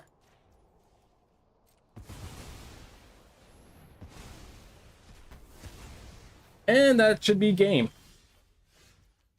Ah, missed the trigger for Bucolic Ranch. Yep, doesn't matter. They didn't have anything else they can really do. I attack with all. They are put in a difficult situation. Let's see. So if I attacked with all, they have to chump to go down to 1. Yep. Cool. Oh! Some of these games get difficult. Some of these games are definitely decision upon decision upon decision. No denying that. But we are winning. That was a closer game than it looked, because while we had a ton of life, it was basically card for card. We were trading card for card. Every ounce of tempo mattered. And if that Bounding Feldar kept attacking, we would have lost. So we had to keep finding ways to stop their Bounding Feldar from attacking and stop their other fiends. MTG games are very long compared to Yu-Gi-Oh! I know Yu-Gi-Oh! Doesn't have a mana system, so your powerhouse cards you could get within... I mean, it probably is going to cost you a lot of cards. I will say this, Lambo Droid, the concept of card advantage between Yu-Gi-Oh! And Magic the Gathering is pretty similar. The difference is there's more, because there's a mana system involved, they can actually have they're like 2 to 4 turns. Also worth noting, this draft format is notably a very long format. Games will take 10, 12 turns. When we go to Constructed, you will see games that they'll end... Okay, fair enough. 4 turns is how long it takes the aggro decks in Magic to win the game. So there definitely is a major difference there. One thing that is consistent, though, is the concept of card advantage. The idea that if I play a card to take out 2 of your cards, I am winning by a long shot. The only difference is Magic, because there's this tempo theme, Magic can get away with having Pot of Greed and it just being a kind of okay card instead of what Pot of Greed is. All right. Just trying to decide, do I want to return the fruit? I think I want to return the Free Strider. Armored Armadillo 1, Rambling Possum 3, Wanted Griffin 4. There we are. I like that. And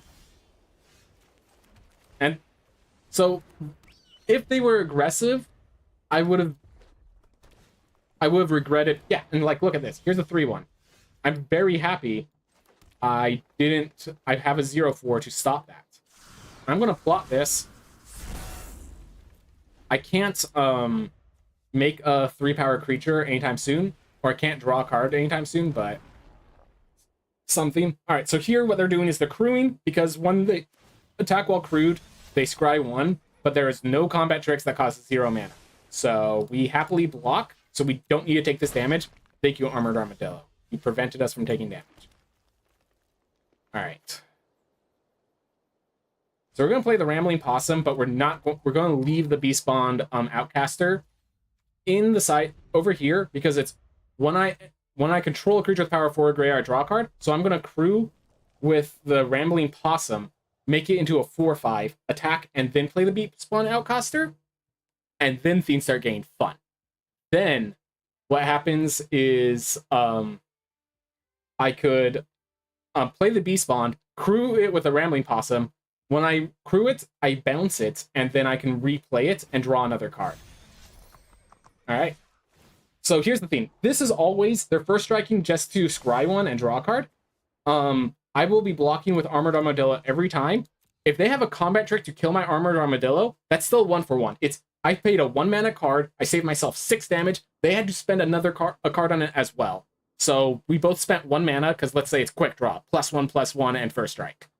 Still, they had to spend a card. We both paid 1 mana for this effect. All right, so they explosive derail that guy. That is very unfortunate for me. Makes me kind of want to go pump up the Armadillo, play Beast Bond Outcaster, attack, and draw a card. Is that the play? That might genuinely be the play. I think I'll wait till next turn. Because here's the thing. Next turn, if they kill my Armadillo, so I could develop my Griffin. If they do that next turn, I can attack with my 4/4 as well, in a way that's profitable on trades. I can still block their trained RX. Yeah, I still have a lot of options if I just wait till next turn. Eartha Joe is a very terrifying card. It doubles triggers, and with a card that allows them to sacrifice for effects, like...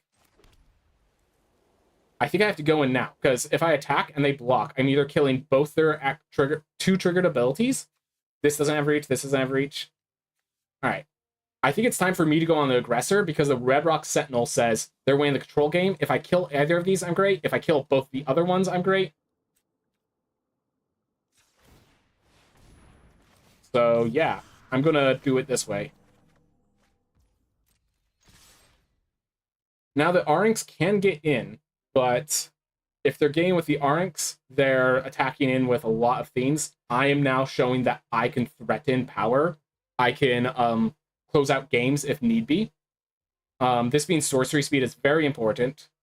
They cannot kill my Armadillo. Is there any... They can steer clear my Wanted Griffin. They can steer clear my Wanted Griffin if they have the card. Otherwise, the Armadillo's Ward 1 is making a significant detour.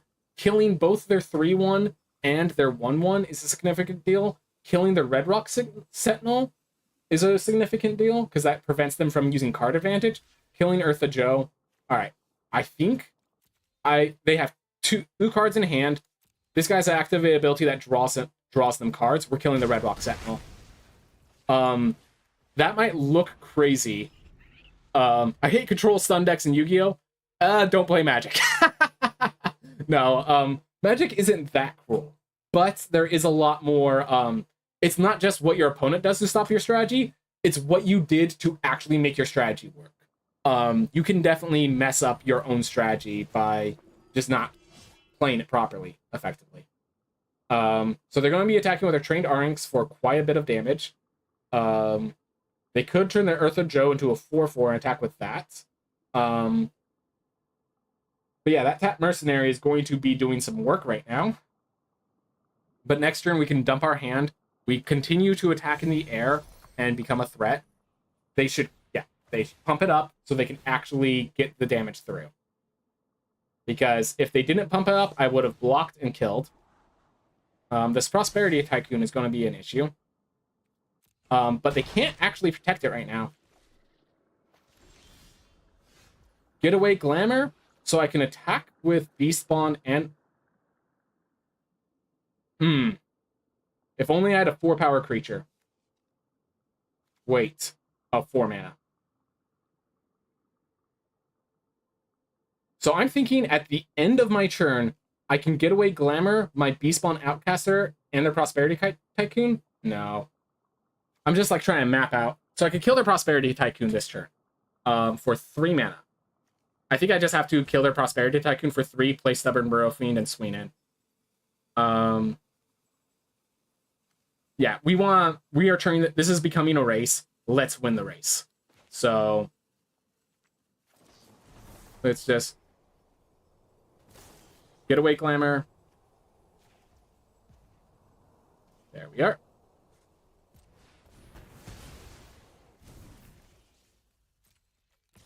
Back with these with control spells prepared.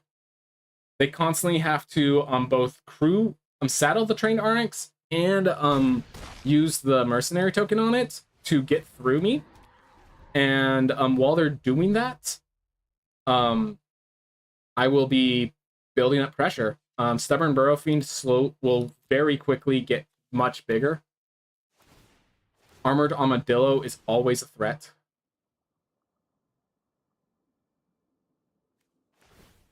Yep. So they're attacking for 7.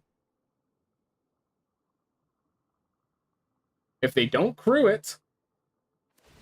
Yep, so they have to saddle. So now they're attacking for 7, but their board's now clear. We have 1, 2, 3, 4, 5, 6. 6. I say we no block. Yeah, 1, 2, 3, 4, 5, 6, 7, 8, 9, 10. Alright, yeah, so if they play nothing, I have lethal. Because I could pump the Armored Armadillo, crew with the Beast-Spawned Outcaster on the 2-2. This becomes a 4-4 at minimum. So this becomes a 4-4, this becomes a 4-4, that's 11 damage.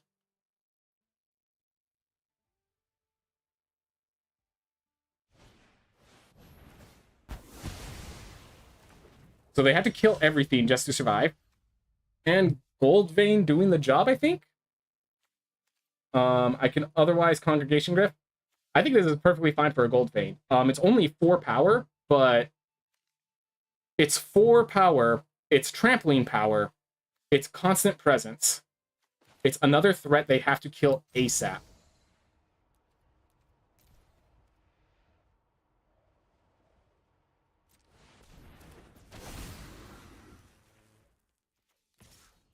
There we are. And next turn I attack with Armored Armadillo and Goldvein Hydra. I believe that threatens lethal. Because they have to double block the Goldvein Hydra, and then the Armored Armadillo does the rest of the job. Yep. So they have to chump block the Armored Armadillo. They have to sacrifice a lot for that. Thunder Lasso. Turn this to 5/6 power. Tap down a creature. And I think this is a better way to force their hand, honestly. So they have to block the Armored Armadillo. Everything on the Goldvein Hydra. All right. Pump this, and I believe that's lethal. Yep, Trample is a great ability. Trample allows you to go... Any excess damage goes to the opponent's health. And as you can see, all of the cards were 1 toughness. So 5 power with Trample, they only block 3 damage. I was literally, the whole reason I attacked like that was to say, hey, you have to block the Armored Armadillo, so you can't kill the Goldvein Hydra. And they're like, nope, we're killing the Goldvein Hydra. Yeah, it's Pierce and Yu-Gi-Oh! Exactly. Trample. It has Trample, it has a Vigilance, it has Haste.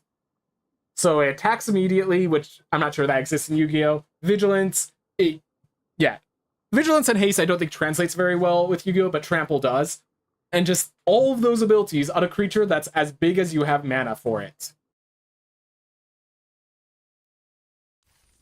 It's insane. It is a mythic. It's made to be played in Constructed, and I got it in Limited. Anyways, we are currently at 6 wins and 0 losses, which means if we can get this last one, we have what's called... it's a really good card. It's going to be... I have some standard decks, which means that they are decks where you have access to a whole... it's what you think of when you think Yu-Gi-Oh! Cards where every card is available, it's just what you have. I have a deck with 4 Goldvein Hydras already in the backlog that I want to work on. I was actually drafting to get myself more cards, so I don't have to use all my mythic, purchase all of the Goldvein Hydras. I could just get them from drafts. So yeah. So this hand needs a forest, and I'm going first, so I get 1 less card draw. Therefore, I'm going to mulligan. That would... I'm not mulliganing twice. This one needs even more. Okay, well, here's the thing. I wish draft existed in Yu-Gi-Oh! I'm not sure Yu-Gi-Oh! Could support draft, but yes, it would be awesome. Okay, no, there is omniscience. There is definitely omniscience drafts in Magic the Gathering. It would just probably play a lot more like that. So I do recognize this is a bad hand to keep, but I needed something, and this was something. Now we do... So in drafts, you win until you get 3 losses or 7 wins. We are at 6 wins, 0 losses. We're about to start losing. Yep. So this Blood Hunter is getting bigger and bigger and bigger. If they play a land and attack, I cannot block anymore. And so this card's going to single-handedly win them the game. The fact that I had no plays to stop it for the longest time, I wrote my own death sentence, basically. This card's going to... look, so if they play a land, if they attack, this thing will trigger. They'll lose me 1 life, gain 1 life. That turns into a 4/4 because of all the abilities on it. Oh, no, they're just going to make me discard a card first. All right. I don't think I need this Keykeeper. I think just the... So I'm playing to win. The way I win is I play Giant Beefer, I double block 1, then I kill the other next turn. So I'm going to... And then the Outlaw Medic helps me card draw into a win. So we're going to play to the possible win. We are not playing... Shepherd of the Clouds makes sense. All 4 of these cards I cannot play. But I think if I don't draw a land, I just lose here anyways. And I just lost here anyways. Alright. Well, sometimes you get bad hands. I couldn't keep the last hand. I shouldn't have kept this hand, but I just was like, I need to take the risk. And my opponent... Okay, I will say, Blood Hustler turn 3, Hostile Investigator turn 4, with plenty of crimes in your arsenal. Listen, this is the opponent to lose to. This is one of those opponents where it's like, listen, I didn't want to lose, but you're going to win anyways. Let's just take all my bad luck and shove it in this one game, because I can only lose... You only get 1 loss. You don't oh, You did absolutely nothing this game. Yeah, you're taking 2 losses for this. It doesn't happen. But, yeah. Crime Land, yay! So now they give it lifelink? Okay! Alright, well, I'm blocking the investigator. Alright. Well, now they're at 24. Giant Beaver isn't enough anymore. I think I play Wanted Griffin so I can block the Rattleblack Apothecary. Yeah, so in case you're wondering, the single card has won them the game. I do not think I could beat it. I was going to say they need another crime, but they have a Siphon Insight saying right here. So they have another crime right there. Desert Stew. Give it... Oh. They gain Menace? Yep. So I have to block here. The reason I have to block here is they have a way to make me lose life right there. So I have... Menace means I have to block with both. And if I take the 6 damage, I die instantly. Because they can pay 4 to make me lose a life. So unless I get a kill spell, which I don't think I have many kill spells in my deck, if I have any at all. Alright. So we're going to play Shepherd of the Clouds. And we're going to get back our Sterling Keykeeper. Oh! Alright, yeah, they have lethal on board now. So I'm going to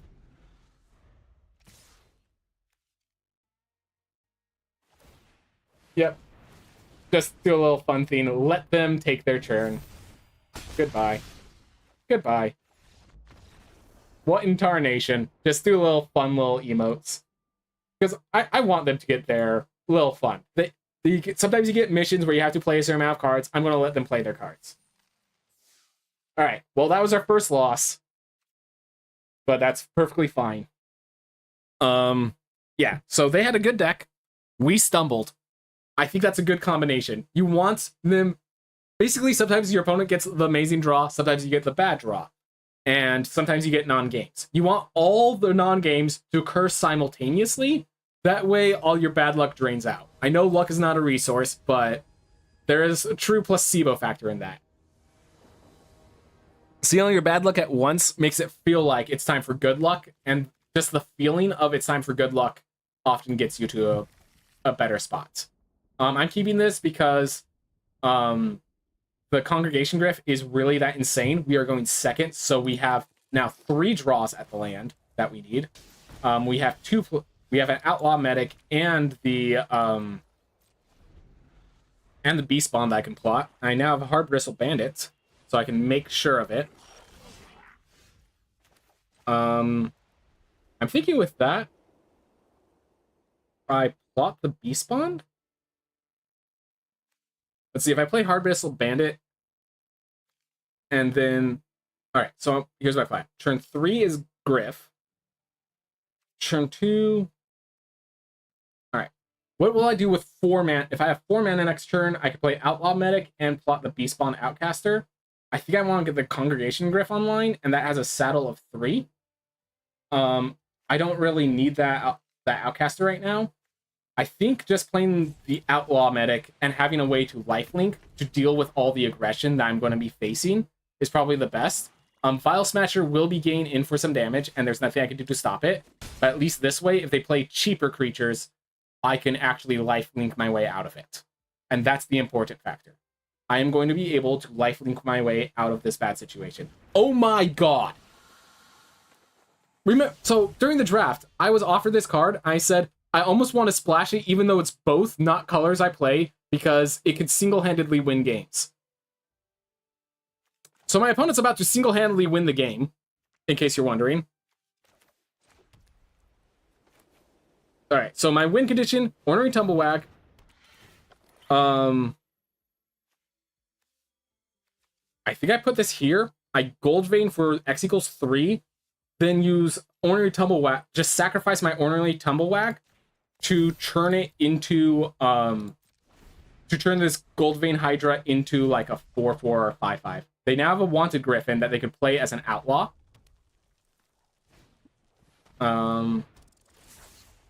Yep. If they attack with Laughing Jasper Flint, I think I am double blocking if they tap out their mana. Nope, they just skewer the credits, so now that card's gone. Glad I separate it. I can't kill this. Alright. Oh, alright! Tiny Bone's the pickpocket, so if that's a Death Toucher, so it's gonna kill whatever...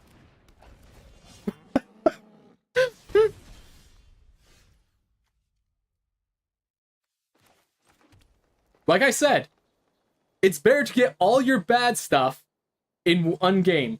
Now, it's kind of annoying getting them twice in a row. It is very annoying getting them twice in a row. But, yeah. So they have lethal on board. They are drawing 5 cards next turn.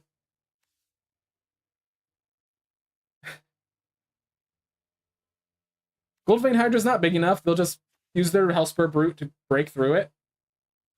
Congregation Grift doesn't win me. I think I still lose if I do this play, but I think I'm doing it because it's the best chance of, hey, maybe they make a mistake. But yeah, now they draw 5 cards off my deck. They might not even want to play any of them. They're going to attack. If Tiny Bones hits me, they steal my Ornery Tumblewag, which, yeah, gives them another win condition. All right. Their Hellspur Brute deals a bunch of damage. Their Vile Smasher keeps hitting in, racking it up. I don't know how I'm supposed to win. But yeah, they dumped their hand on turn 4. They dumped their entire hand on turn 4. Just the Hellspur Brute? Just the Hellspur Brute gives me a bit of a chance. Because I life gain, I draw a card. I could Goldvein Hydra, X equals 4. Then I play Beastball and Outcaster to draw myself a card. I can't attack because Servant of the Steener. Alright.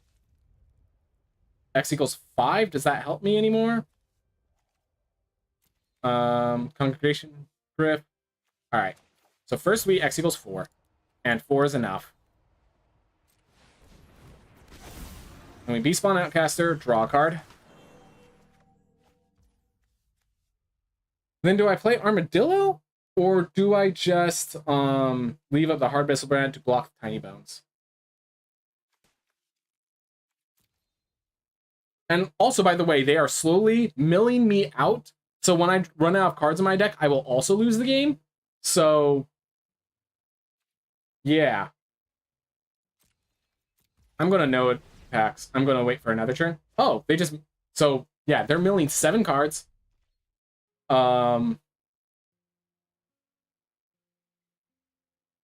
They can wait till the late game because, yeah, I have 12 cards left in my deck. No Nexus of Becoming. Ornery Tumblewags in the graveyard. Oh, and they exile it. So I don't even get the treasure tokens. Beautiful. So exile, it never actually dies. It just leaves the battlefield and never comes back. Yep. Good game. Block there. Block here. Just for the sake of my heart. But yeah. Sometimes your opponent gets the nut draw. So, okay, we got our 2 bad luck games out of our way. Time for just a little good luck or a good, tough, close game to seal it out and get my 7 wins. And by the way, even if I don't get 7 wins, these events cost me 1,500 gems. I'm earning 1,800 right here. So, I'm not... If I lose out, sucks. I'm not in a bad spot. Like, I won more than I lost, and I got rewards accordingly. So, yeah, I'm not complaining if I lose. It's just like, so close. So close.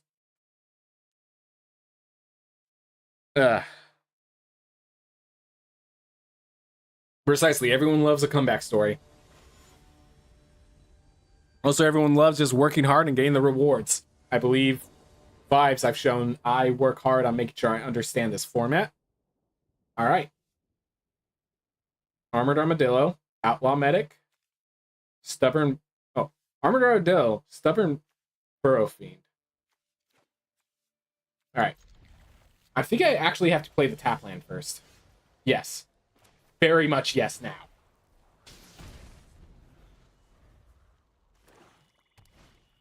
Alright, Canyon Crab. Alright. I am going to play Bucolic Ranch. Yep. So I'm going to play the Stubborn Burrow Fiend.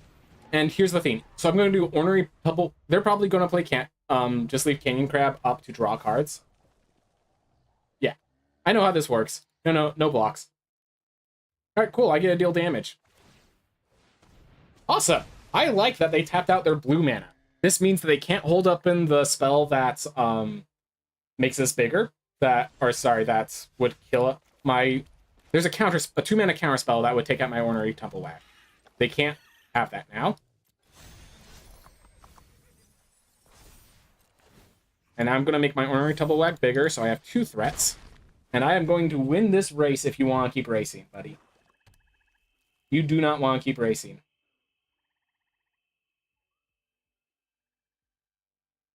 Alright.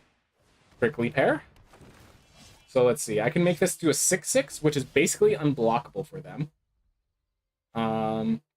I think that's where I start. And then I can figure out what I want to do next. So now I saddle the Ornery Tumblewag. And now the Tumblewag is the threat. So we turn into a 4/4. Then we attack. We double the number of +1/+1 counters on it. We now have a 6/6. They have to chump block. Nothing else makes sense. Alright. So now I think I'm gonna Bandit to get myself some land possibilities. And Armored Armadillo, because that helps fill out my curve. Awesome. So now they need a kill spell for my Ornery Tumblewag right now. Otherwise, it's gonna just keep chewing through their threats. And I get to pump up my Armored Armadillo, which is an amazing card. All right, 1, 2, 3, 4, 5. Not enough. So my Ornery Tumblewag gets to keep on keeping on. So crew it with a Stubborn Burrow Fiend, I think? Yeah.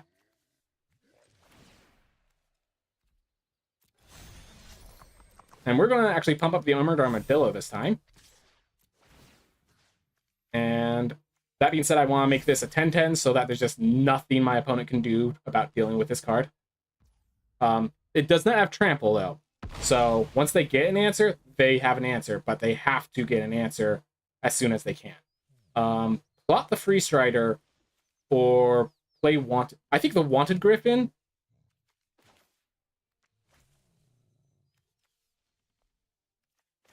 I'm kind of thinking just Outlaw Medic. Say you can't, if you get the kill spell for Ornery Tumblewag, yeah, they're at 2 cards left. We're going to just hold up. And if they kill spell, I have Getaway Glamour to save my Ornery Tumblewag. And yes, that does make it a 2/2 once more, because it doesn't come back with the +1/+1 counters, but it gets my game back under my control. Really? Yeah, I understand attacking the duels of the mind. The rest don't make sense to me. Alright. So yeah, so from here on, I'm going to leave 2 mana open whenever I can. Just because it makes sure I can always hold up a way to protect my Ornery Tumblewag. Alright. Crew it with the Burrow Fiend once more.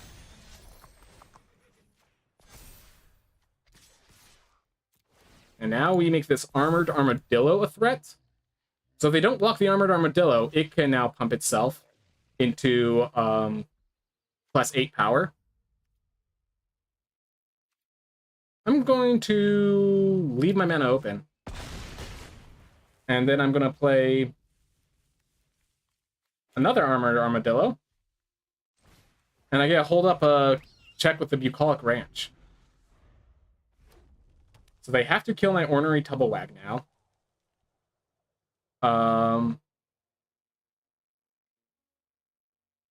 They're not applying enough board pressure. Ambush Gigapede.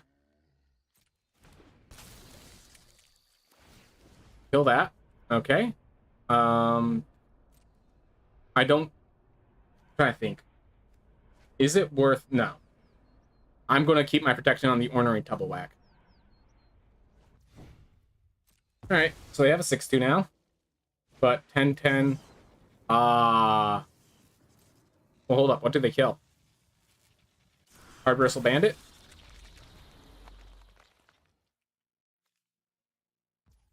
Alright, I'm going to trigger a Bucolic Ranch in response.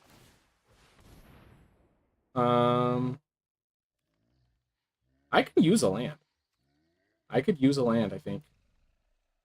Yeah, with them taking away my Hard Bristle Bandit, I keep the land on top. Alright.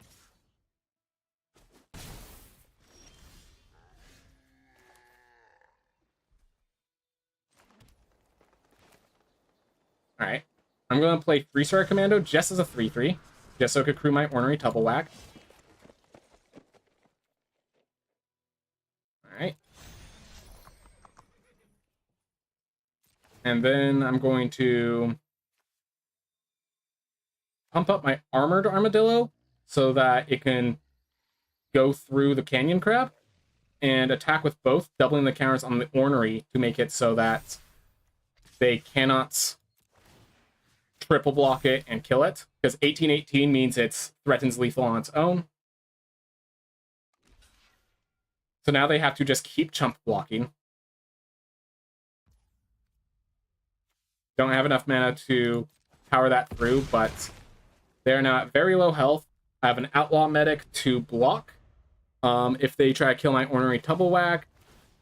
Yeah, this Duelist of the Mind, they're cycling through their deck. They're gain 2 their kill spell. But the thing is, this is cycling. They draw and discard. So they don't get card advantage. They're just looting for their kill spell. Once they find it, they will use it. I will protect my Ornery Tubblewhack, and that should be game.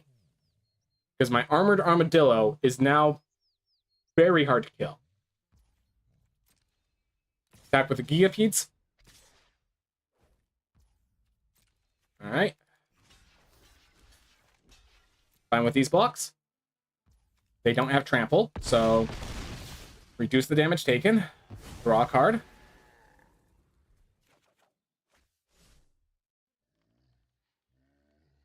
Let's see. 4, 5.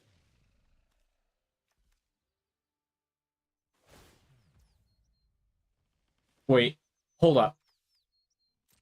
I think I have lethal. So at the end of their turn, I can get away Glamour this. Remove it from the board. Pump up, attack with all. Alright, let's go for it.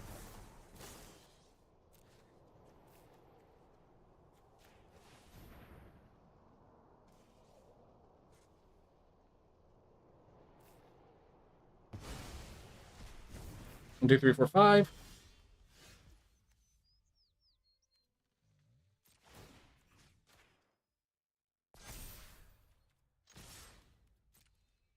Alright. Oof. Rooftop Assassin to block. Alright. Do they realize that my Armored Armadillo is also lethal?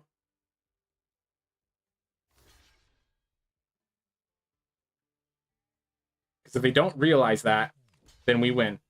Alright. Well, they had to trade. They had to chump block. Alright. And now I think I play just the Wanted Griffin, because it's a 3-2. It helps me block my Alright. So now this will help block the 6-2. If they kill it, I still get a chump blocker behind it. And now I win the game. I do not, because they played their land, there is nothing. I have lethal on board. I pump up the Wanted Griffin. I crew with this. I attack, double the +1/+1 counters. Alright. If I made a mistake and didn't block, they would have counter-lethaled, but that's not going to happen.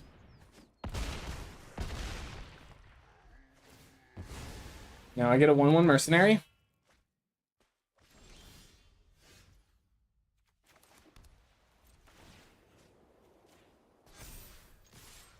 I could have turned this into like a 32-32, but I think that's good enough. I think I proved my point. I don't want to BM on an opponent. Sorry, Hulk Smash 3D. Unfortunately, the movie was not good enough for you. Ambush Gigapedes were great. My opponent, I think the problem was they had a lot of boots, but they didn't have card advantage. So they were going through their deck to find the perfect spells, but I already had my threat, and they weren't finding the thing that can resolve the threat. Pumping up my 2/2 into a 3/3 immediately so that Gigapedes couldn't get it, that was costly. They did realize that they had to block the Armored Armadillo at a point. That was, I think I played this really well. I think my opponent played the best they could. There really wasn't, once I got that in there, once I got my Tumblewhack there, their win condition was the Rooftop Assassin. I don't think they got it in time. I think looting through their deck to try to find the win condition was the win condition, but unfortunately, there's only so much they can do. My opponent played well, but I think just the Ornery Tumblewhack single-handedly took this game, as that card does. And with that, we got our 7 wins. We did not trip at the finish line. Next of Becoming was never seen in any of my games, except that one time it went to the graveyard. So I can't even rate this. If the Cloud's great. Valiant Feldar had to be killed and was the threat my opponent was using against me. I think it's a good card. Yeah, so in case you're wondering, I like to do like a drop down. Rambling Possum, I'm sure is fine. 3 mana 3/3 was why I played it. Same with Freestrider Commando, 3 mana 3/3. That's why I played it. Patient Naturalist was great. Ornery Tumblewhack, of course. Outcaster, 3 mana 3/3. Again, sometimes that's good enough. I drew a few cards off of it. That was great. Love Me My Thunder Lasso. That did win the game. I think that won me the game. I was able to just swing a lifelink clean Outlaw Medic constantly. I do definitely think these tap cards are underestimated. Sterling Keykeeper won me some games. Getaway Glamour, always awesome. Armored Armadillo. Let this be the sign that Armored Armadillo is a good card. Armored Armadillo is a good card. And it's even rated solid playable that rarely gets cut. 2.5. I can't say better than myself. Not aggressive, not synergistic, and doesn't fit into your dream curve outs, but it's just the stats are great. Yep. And if you get +1/+1 Harris, if you have a way to pump this, the fact that any toughness pump just gets extended into that 4 mana feature, huge. Goldvein Hydra won me a game, but some games just didn't do enough. Hard Bristle Bandit, I mean, I had enough lands, but either way, I think all my cards just did perform precisely as I expected them to. I built this deck because I expected it to be good. All right. You like the look of the lands? Thank you. Thank you. Oh, right. I forgot. So, really quick, I'm just going to show you. When you do your basic lands, you can actually choose what kind of... So, like, this is what a land usually looks like, but you can buy different styles of lands. So I bought the special Japanese art styles, as well as these ones, the Planet lands. These guys are my 2 favorites. Obviously, there's an army of options. But yeah, I like these kind of old-timey style sort of lands. So I definitely made sure I spent money onto them.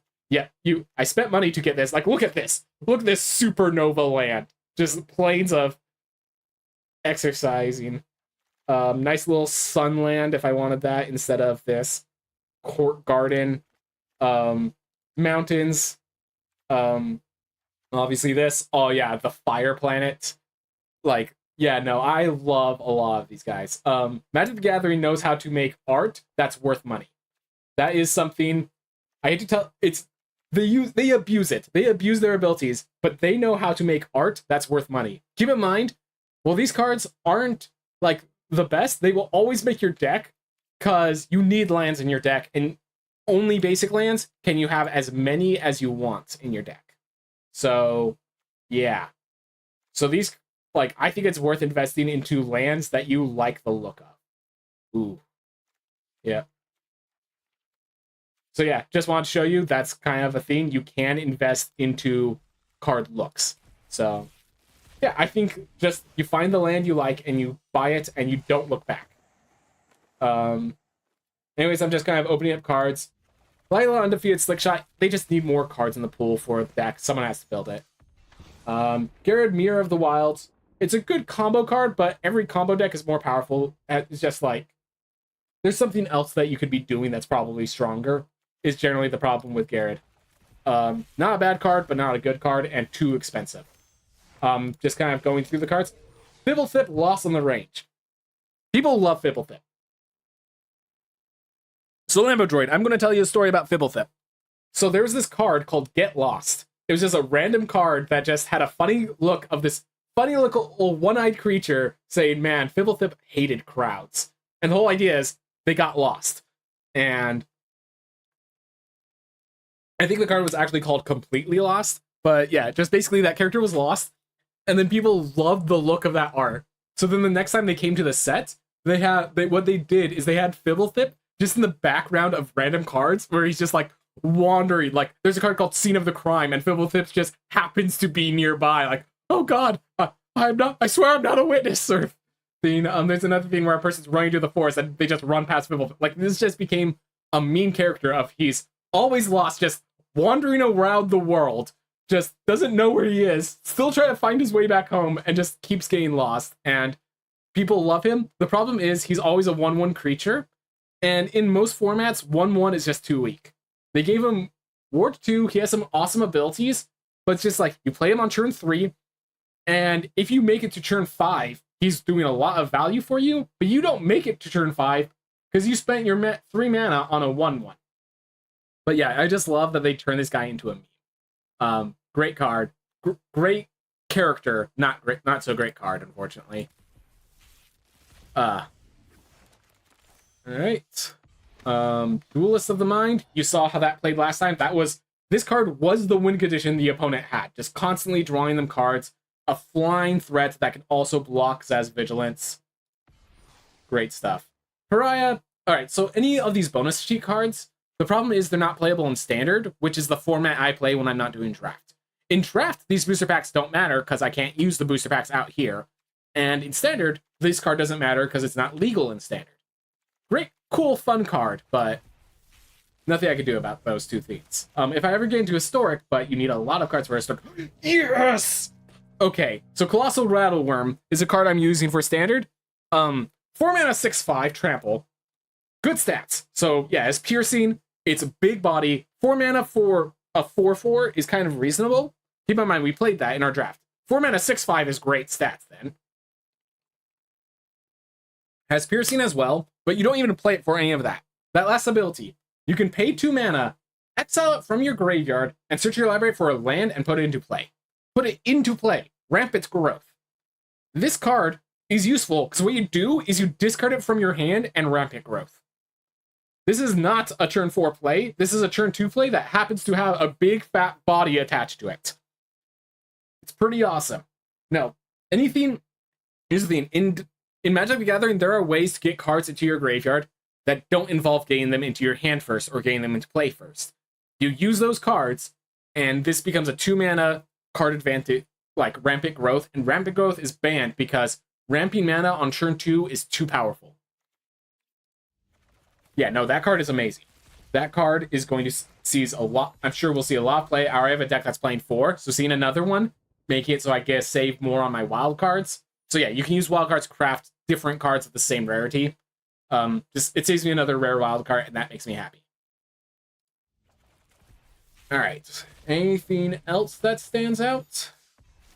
Claim Jumper. All right, if this card ends up being good, it's going to be great. This is the same effect. If you have less lands than your opponent, you do the Rampant Growth, and then if you still have less lands, you do it again.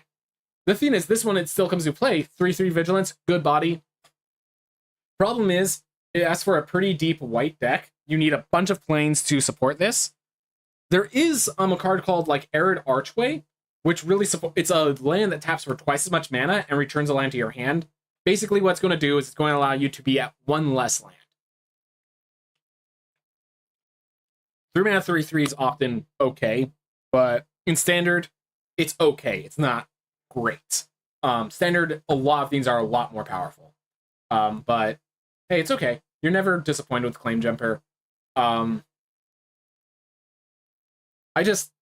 Basically, this has the potential to be a really good ramp card. But what are you ramping into? Because you need it to be ramping in white and generally mono white. So what are you ramping into? That's the problem with Claim Jumper.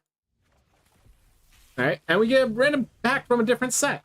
I like how you can really tell, like, oh, this is a different kind of set. That last one was Westerner and stuff, and like now you see this bat, you see this dinosaur, you see this pirate falling, you get the sense that, oh, this is something completely different. But and like I just realized it's a pirate set with dinosaurs. I realized that's not very. And then they go into, all right, it's the Lost Caverns, so it's, yeah, it's basically pirates. It's a mix of themes. It's an adventure, which I just realized pirates. Even if you can't really understand how pirates and dinosaurs and bats all fit in together, you can get the sense that it didn't belong in Outlaws of Thunder Junction, but belonged in the set it was in. And I like how you have that consistency. I always love. So it's just, that's cool. Anyways, if you want, I think I'm gonna do another Premier Draft. I enjoyed that. You know what? I might do Sealed. So Sealed is different. Sealed, basically, so the last one, we go through 3 packs and we're trying to like decide, all right, I want this card and then give the rest of them. I want this card, give the rest of them. This one is just, I get 6 booster packs, a ton of packs, but I'm only limited to what's in them. So like I'm going to get a lot of every single color, but not what I want from my colors. The reason this will get you more cards, but the reason generally you don't see this played too often is because it costs 2,000 to get in, because you get a lot more cards, but then it's like, to break even, you need to go all the way to 6 wins. You need to almost get a perfect run to break even in Sealed. But at the same time, Sealed requires a little less brain power because you don't have to do the whole draft. You immediately go into deck building. So that is the advantage. Yeah, let's go for it. So yeah, let's just open our packs so we don't have to do the draft section. First, we'll show you all your rares and mythics. Ancient Cornucopia, this might allow us to go. So this, okay, Free Strider, Ancient, and a Blooming March. I think it's allowing us to go into multicolor. Otherwise, green-black seems kind of obvious. Honestly, it might just be blue-white because Duelists of the Mind and Detention Sphere are actually good. This card is not.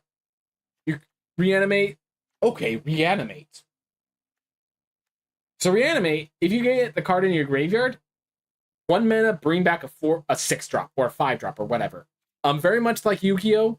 Health is a resource. As long as it's not 0, you keep ticking it down. The reason why it's scary to be at 1 or 2 is because there are cards in this format that just straight up deal damage to your face. All right.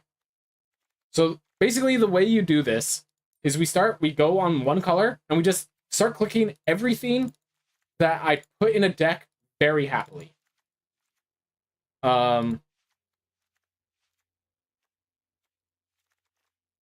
And from that, we can decide, like, hey, do I have enough cards of a specific color to justify a specific deck? That's basically what we're doing right now. This Robber, Ambush Geekbeat, Hollow Marauder, Duelist, 3, Thunder Salvo. Oh, I have 2 Thunder Salvos. Cool. All right. Play that, play that. All right. And then let's look at any... So yeah, so what we're doing is we're just throwing in everything that's good, basically. No matter what it is, if it's good, it's going in the deck. So now we have this massive deck, and so now we start splitting it off. So is there a color you don't see much of? So one way you could do that is you can just kind of, here's all of our black cards. And like we put all the black in one pile, all the blue in one, all the red, all the green, all the white. So then we just kind of look at how many cards are in each pile. And we kind of get a sense of, okay, what colors are deep, what colors are shallow. And we'll leave multicolor over here for now. So white's pretty deep.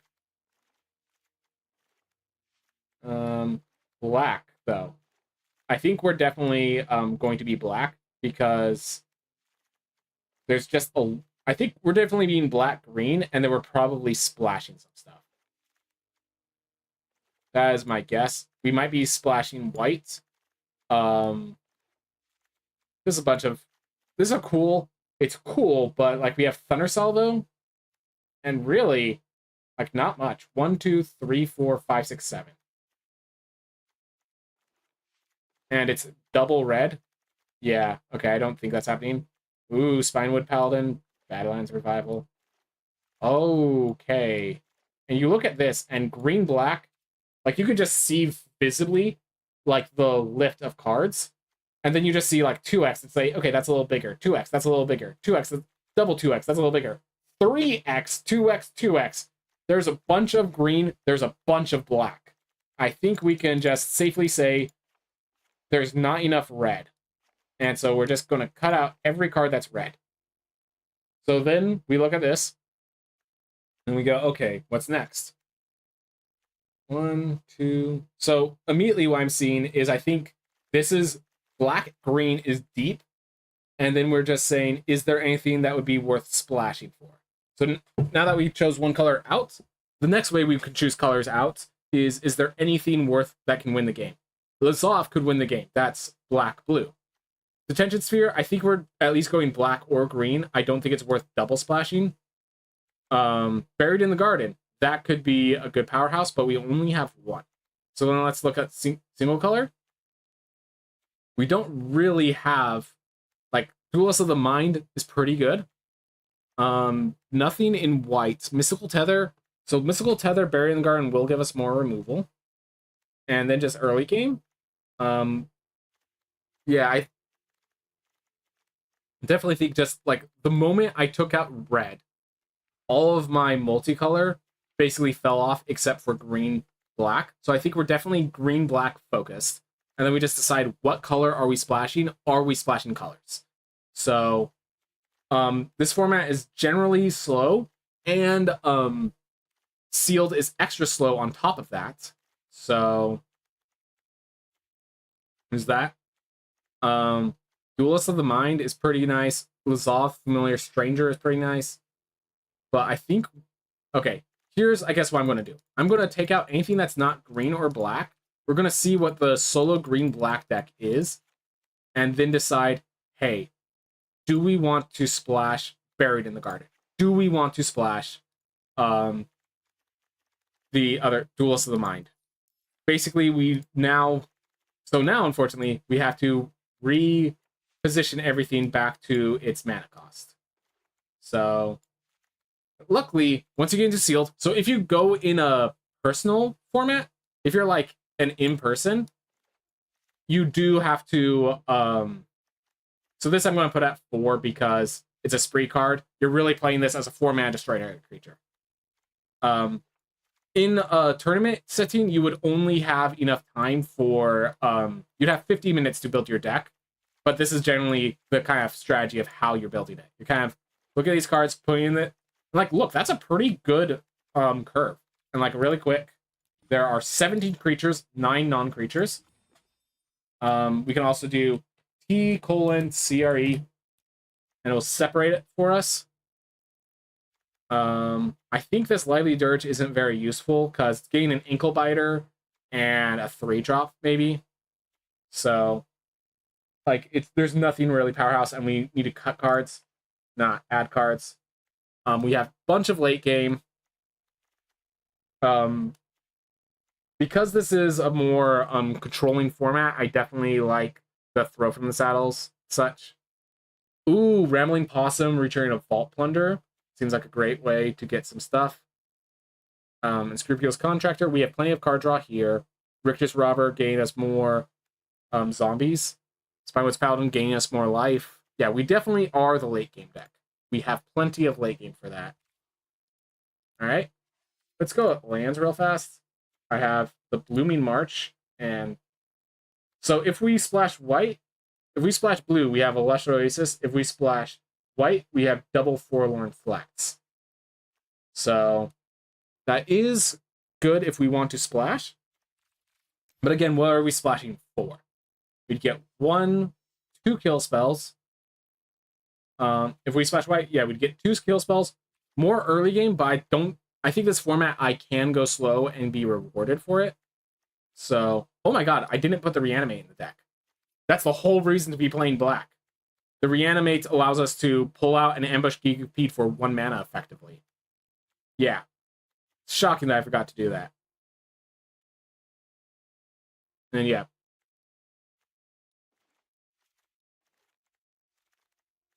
Forgot to do that real fast. But yeah. Reanimate's an insane card. That's the whole reason we're playing black. Can't believe I forgot to add that. Ancient Cornucopia. If we're going very slow, that is worth putting in.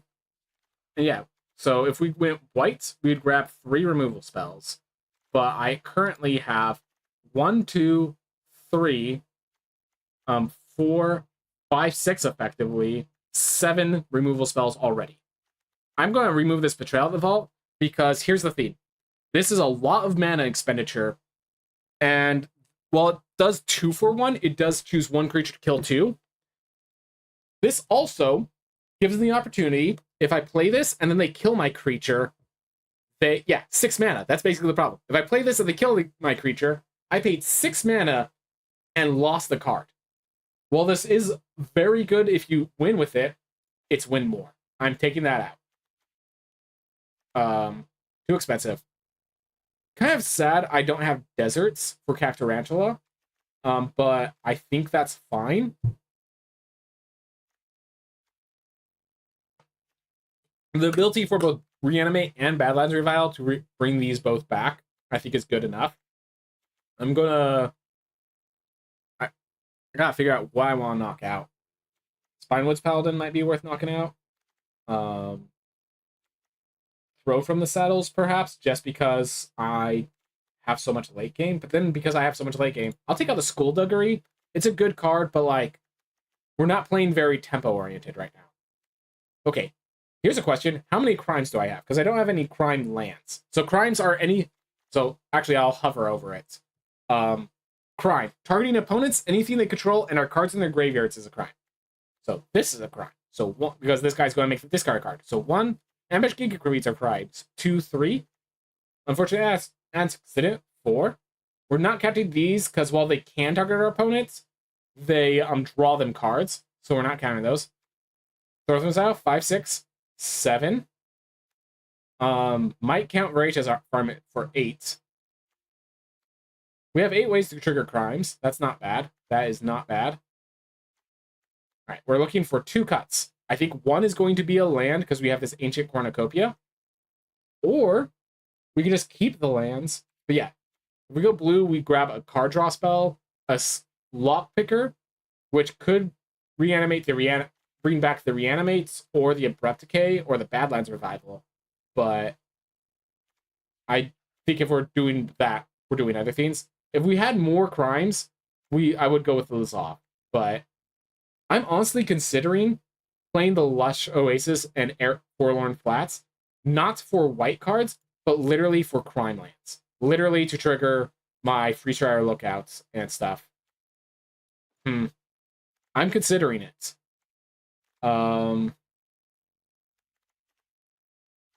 So if I splash...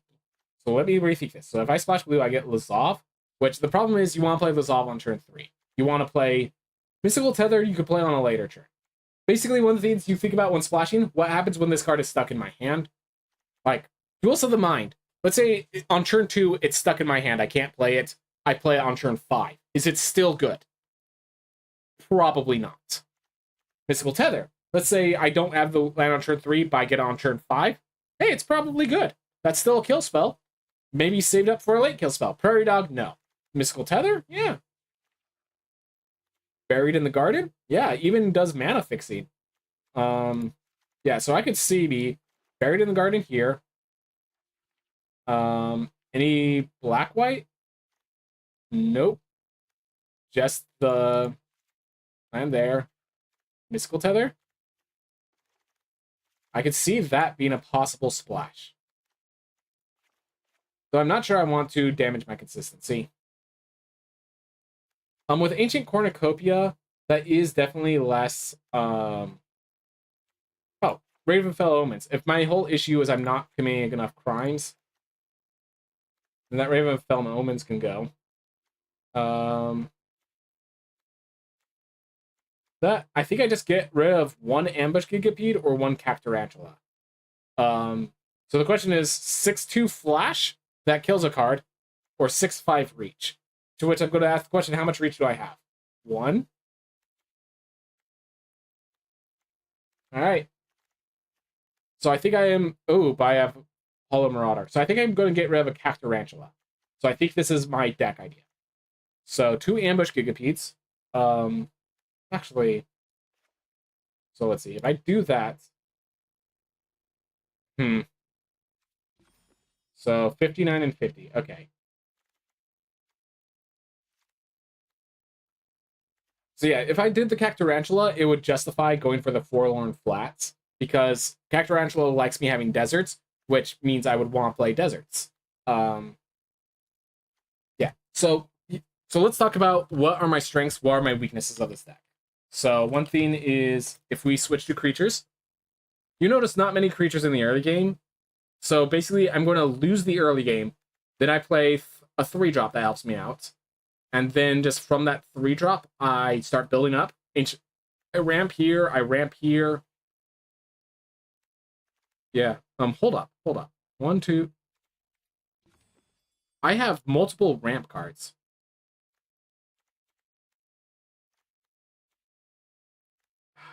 Because I have multiple ramp cards, so Ancient Cornucopia, I'm going to keep the Cornucopia because it's ramp, because it turns 3 mana into 4, or so I could get ramp to 5 easily. It mana fixes, it gains me life. Gaining life is huge, especially with my playing Reanimate. I'm wondering if I should go down to... No, I'm playing 17 lands because I have to ramp up. All right, so I am playing a ramp deck that's ramping into a 6-5 reach, a 4-2 flyer that makes them discard cards, a 6-2 that's going to kill off their creatures. Yeah, I think I like this. If they have a kill spell, this draws me a card. This still takes 2-for-1s. And yeah, so just to get this into perspective, Lambo Droid, as I said, card advantage is still something that exists in Magic, not as severe as Yu-Gi-Oh, but still a big theme. Comes into play, opponent discards a card. If it's not a big card, if it has less than 4 greater mana, you draw a card. And other than that, it's a 4-2 flyer. So if you play this, they discard a card, you draw a card, they kill it. That's 3 cards for 1 card. Hollow Marauder is fantastic if you can get enough creatures in the graveyard to make it work. I kind of think, yeah, if I get rid of something here, it would be the Ancient Cornucopia. It would be one of these non-creatures. 1, 2, but I don't see myself getting rid of any of my removal spells or reanimation spells. So it'd have to be a Throw from the Saddle or an Ancient Cornucopia. And my mind's going to the Throw from the Saddle. And if I get rid of the Throw from the Saddle, then I would want a Cactarantula, probably. So that is very ambitious. This is a very much, hey, I have 17 lands, 2 ramp spells. Well, I think I'm going to need 17 lands and 2 ramp spells. I'm going to try it.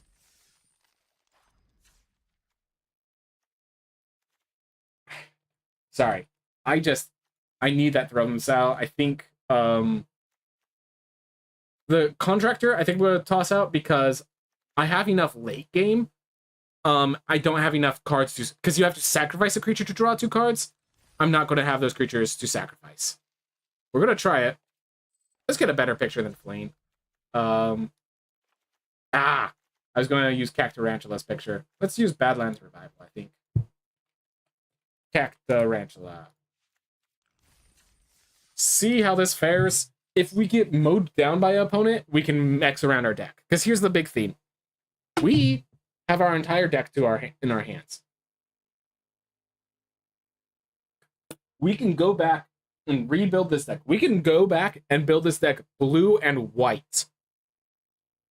Nothing's going to stop us. Because we are doing sealed instead of draft, we can actually go through the process of rebuilding at will because we have twice as many cards to play around with.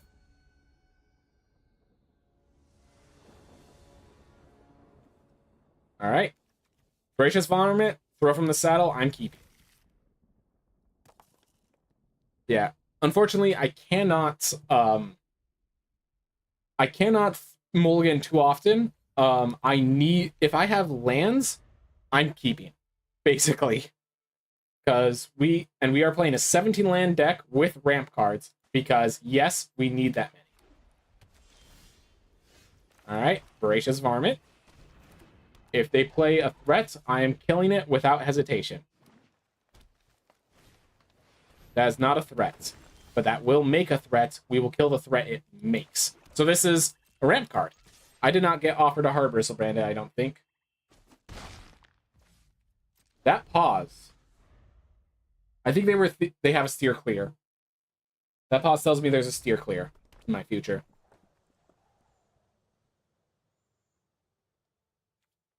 All right. Well, if I keep making land drops. So you saw in my last draft how this card wins games single-handedly. So we're going to kill this ASAP.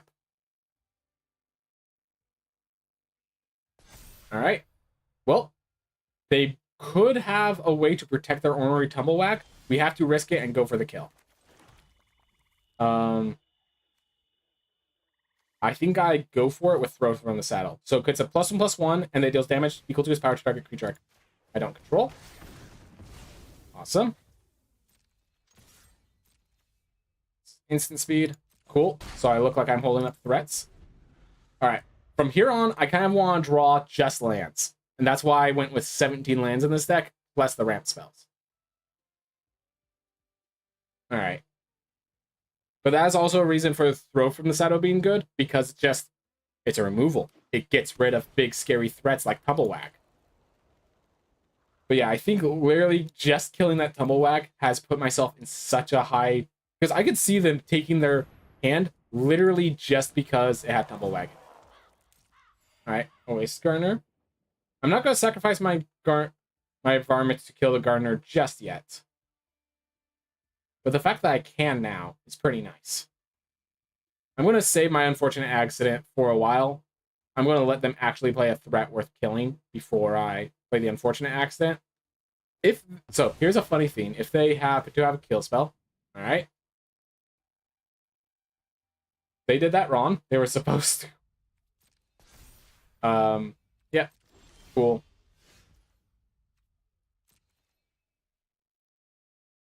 They might end up trading with the Oasis Gardener anyways in the future, so worth doing that now. We have an Unfortunate Accident prepared. I want lands. Please give me lands. I put 17 in my deck for a reason. Land percent chance is 45%. We're going to hold on to this Unfortunate Accident for as long as we can, because my opponent's deck can very much have threats that need to be dealt with. And this is one of our hard removals. So this is one of the said threats that we need to deal with, but also it's going to draw them the card when I deal with it.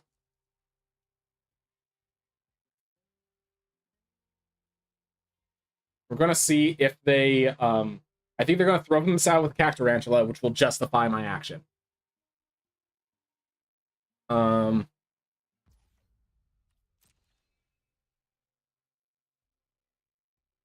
attack with that? Are you going to attack with your Oasis Gardener? Okay. These two can't attack because they just came in this turn. I think I'm going to kill this.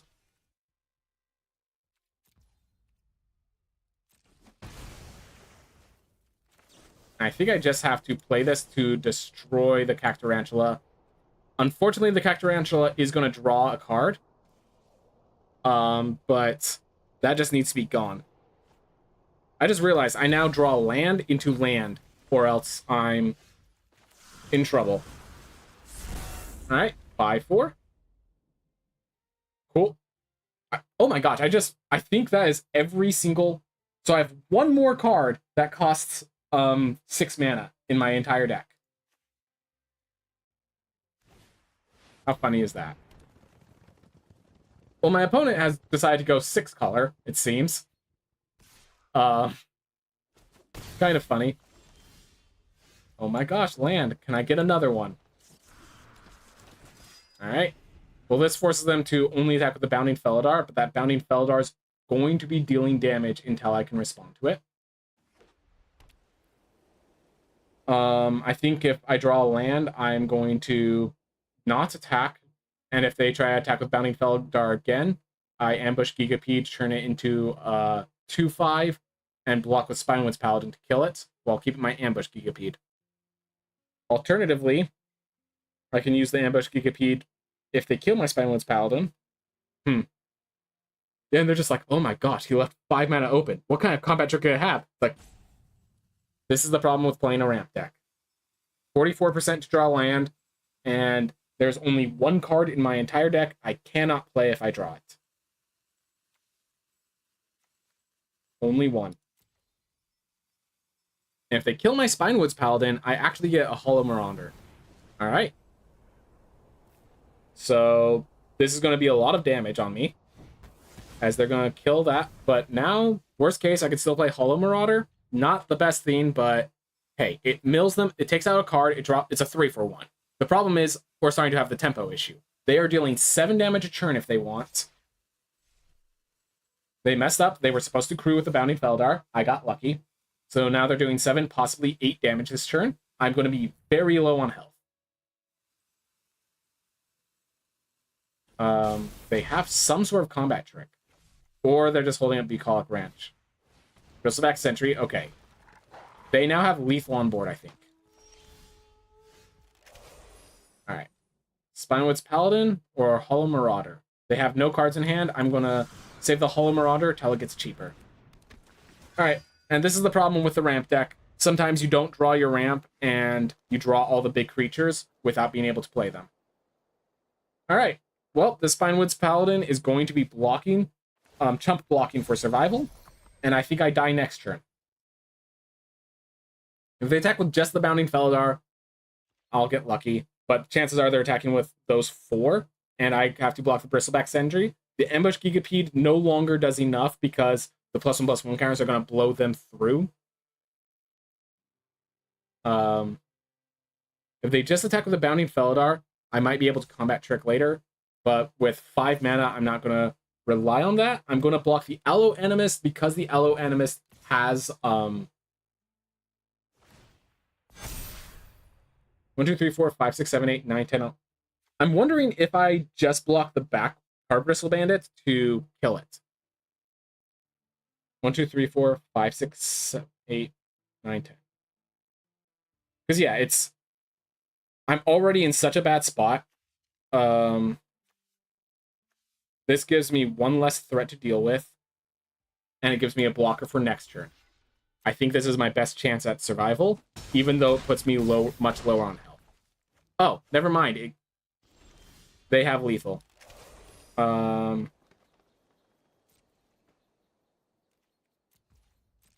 trying to think if there's a way I survive this turn. If they just attack with all, I think they win.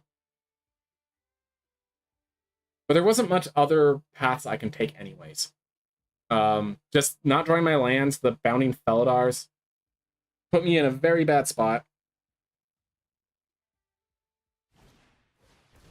Throw from the saddle. 5. So I think I just have to ambush Gigapede now, turning it into 3 power, so it doesn't kill my Spinewoods Paladin, so I could still block. But yeah, no, my opponent had an amazing deck, and I'm going to keep trying to wriggle my way out of this, but chances are I'm not going to make it. I would need Abrupt Decay plus the Hollow Marauder to get me some Hollow Marauder into Abrupt Decay, perhaps.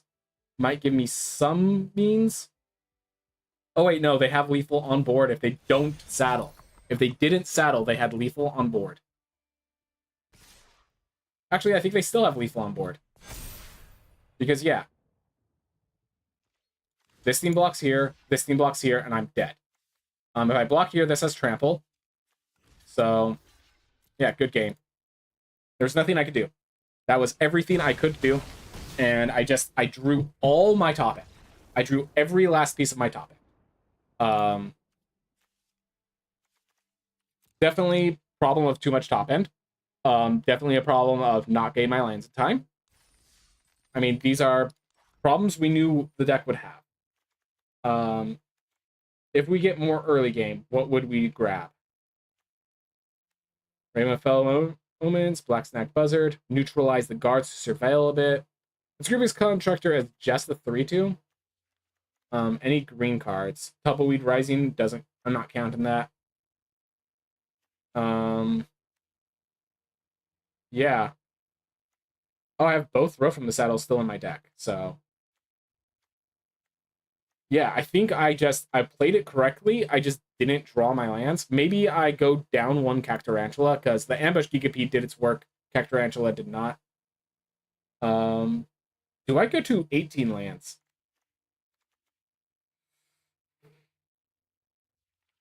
I'm genuinely considering it. Otherwise, it's like, what would Raven of Fell Omens do?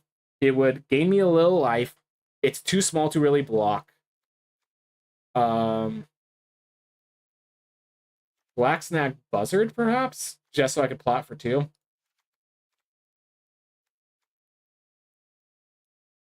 I might do that. Otherwise, Lively Dirge, reanimate a card. Just another 4-drop. For 5 mana, I get an Inkle Biter and a Black Snag Buzzard, but it's like, yeah, I don't have enough 1-drops or enough 2-drops to make a consistent Lively Dirge that gets 2 cards. So, no point in that. But yeah, I just needed to. I have enough late game. Let's actually get on board. So the Black Snag Buzzard will hopefully take care of that. Just a little more. Just a little more board presence. All right.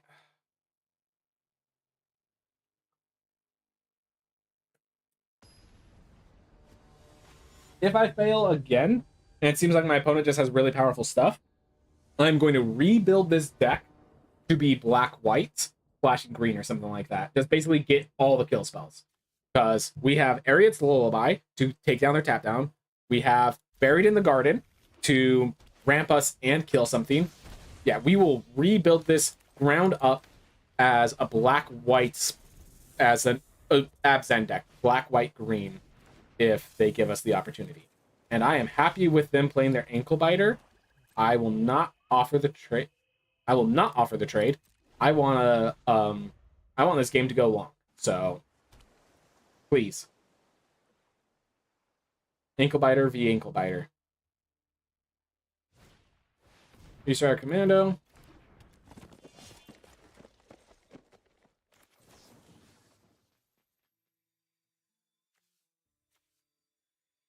Yeah, let's just tempo. Let's tempo a little bit.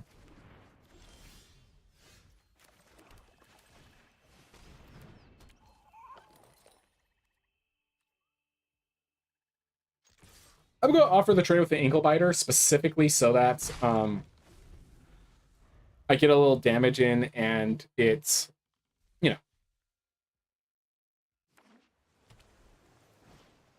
Giant Beaver. This card.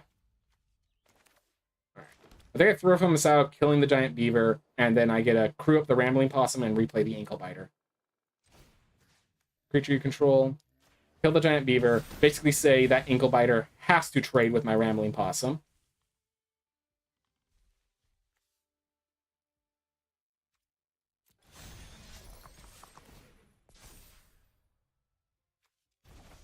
And then I get to replay the Ankle Biter. Yep. Force the trade. It has Death Touch, so it will kill that. But then I have an Ankle Biter, I have a Badlands Revival, bringing back the Rambling Possum, and any other creature that dies before next. I have a Spinewoods Paladin coming up, so it's not like I'm in a bad spot. My mana's good.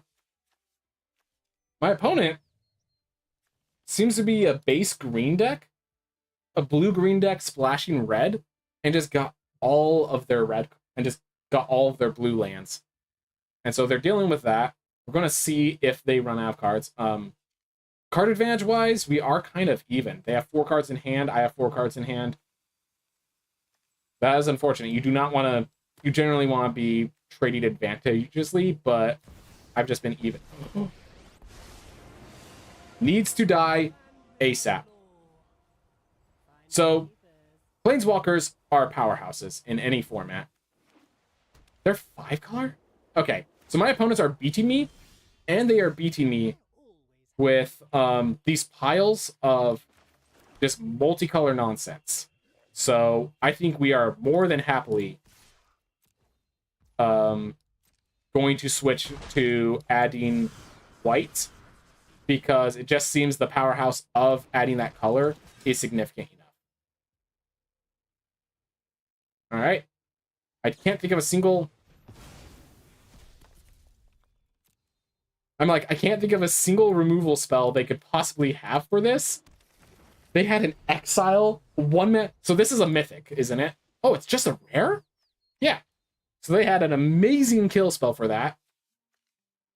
Oh my gosh. And then Oko's going to keep looting them through their deck, or they can make Elks to stop my Ankle Biter. Turn into an Elk, attack for 3. Oh my gosh, I'm in trouble.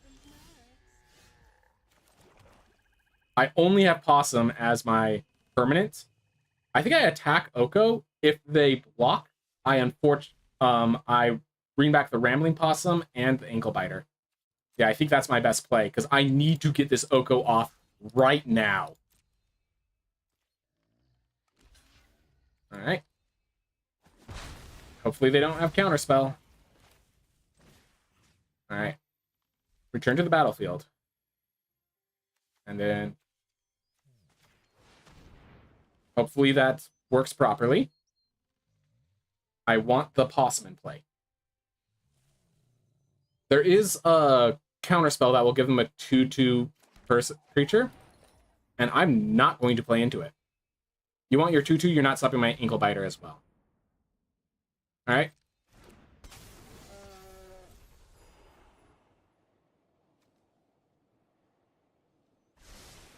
One, two, three, four, five. Alright. As long as they don't have crimes, Oko doesn't give them card advantage. But it seems like they have kill spells. Endless Detour. Top or bottom of my library. If I put it on the top, I just play it plus Ankle Biter next turn. Oh my god. I have to put it on the bottom. So they had 1, 2... They had 2, 3 effective kill spells, all at the perfect times. And now they're drawing a bunch of cards. Yeah. Oko is blowing me out of the water, unfortunately. Fortunately, this last one was I drew all my top end. This one is my opponent has Oko. Only so much you can do. This is why I like draft over sealed, because sometimes a single sealed bomb changes the game entirely. Why are you tapping like that? Okay.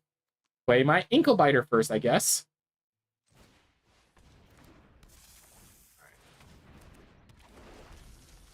There we are.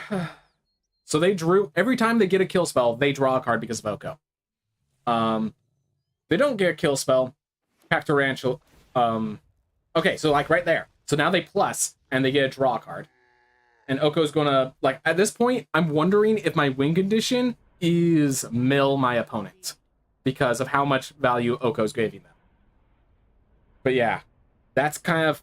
These are mythic rares for a reason. So they had plenty of exile cards. So yes, I do think that I need to splash white for all the kill spells to stop situations like this. This is getting out of hand. And if I splash white, I have access to 3 kill spells. Plus... yeah. If I splash blue, I have access to a crime. I also have more ways of commit crime. So I can lower my curve. And they had a primal command. Oh my god, Seraphic Steed. Luckily, they cannot crew the Seraphic Steed. So, because it's sorcery speed and the way Oko works, they cannot crew their Seraphic Steed. Thank goodness.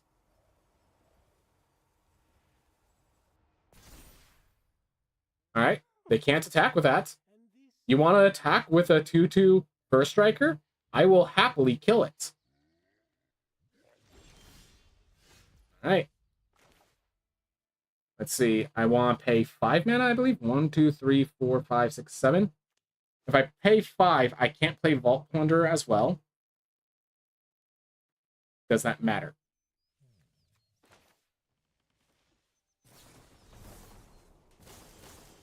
Alright, we're destroying the Seraphic Steed. I don't think it matters because Oko needs to go. Actually, I'm going to leave the Anklebiter back. If they sacrifice their Holy Cow, I'm fine with that. Like, the Anklebiter hitting does not make a significant dean. And, okay, I see. -5. Okay, so now they just made a 7/7. 1, 2, 3, 4, 5, 6. So they made a 7/7, but this is where the mercenary giving +1 attack is very important because I can still kill that 7/7. All right, they are continuing to loot through their deck. I need to keep paying Oko because yeah. So in case you're wondering, Oko, if it gets to -5, it can make a copy of the 7/7, and yeah, that's too much. They can make it to a 7/7, but they can't attack because I have an Anklebiter. Yep. Let's see if I draw a kill spell before I go any further.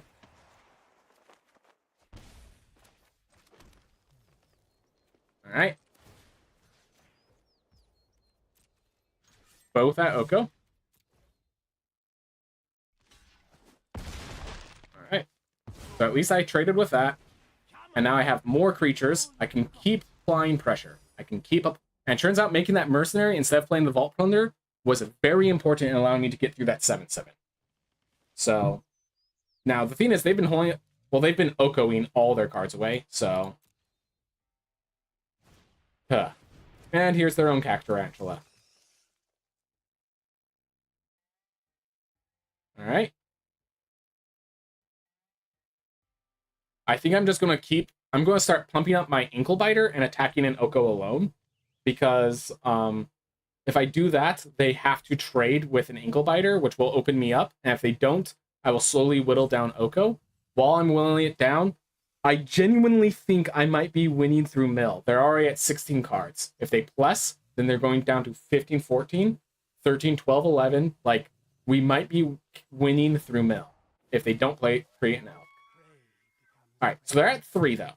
So I can attack with both of these. I'm sacrificing one to the Cactarantula, but the other one's allowing my Anklebiter to get through.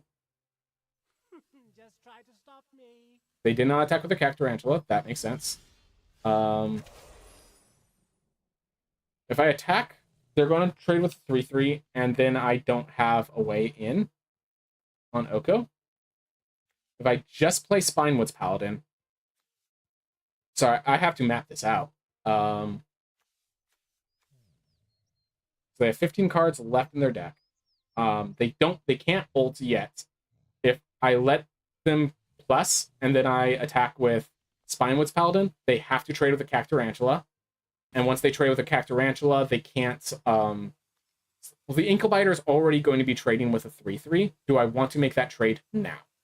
I think the answer is no. So we're going to just play Spinewoods Paladin, and we're going to just pass the turn. Because these guys cannot attack into the Cactarantula without just being sacrificed. If they keep making 3/3s, I can just pump my Spinewoods Paladin, try to swing in, and they can chunk 2 3/3s at it. Or they block Cactarantula, and I still drop them a little. All right, Giant Beaver makes my life more difficult.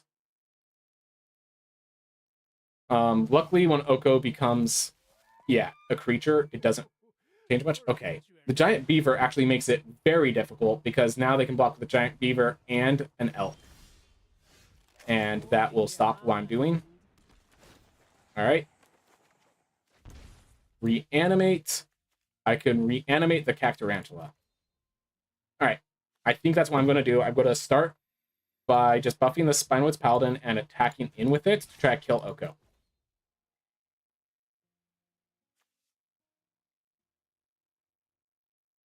I will take the damage in order to... All right.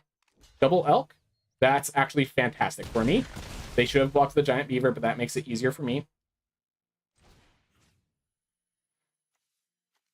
From a graveyard. I could take their Seraphic Steed and start making flyers, but then their Cactarantula blocks those. Alright. Cactarantula, if they kill it, I get a buff. Yeah, I think it's Cactarantula of my own. Does lose me a lot of health, but it is worth it. Now they have to keep making 3/3s with Oko. And if they keep making 3/3s, then they're not applying pressure. I think, I hope, I sure darn hope that all of these insane cards I've been seeing is all the cards they have. All right.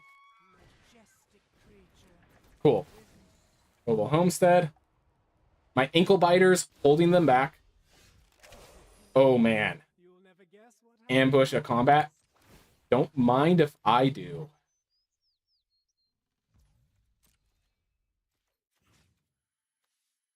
Come on. Kill Oko. So if they block with both the 3/3s, I can -1/-1 them, and my Cactarantula lives. Just that one? Alright. In the turn. No reason I'm not going to rush with the Ambush Gigapede. It's an ambush card, as the name suggests.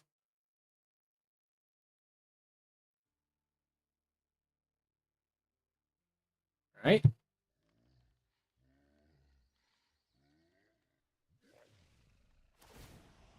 Draw 2 cards. Alright, awesome. 4 cards in hand, 10 cards in the library.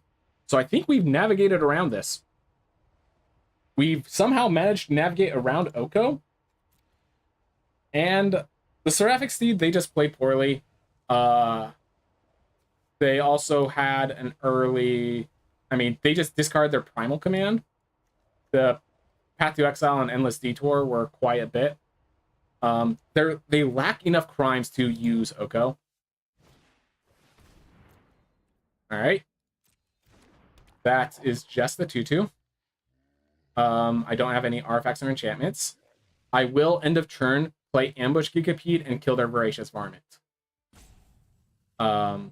If they do not offer a combat trick. Because then Voracious Varmint or Ambush Gigapede always trades with something. Free Strider helps thin the deck of lands.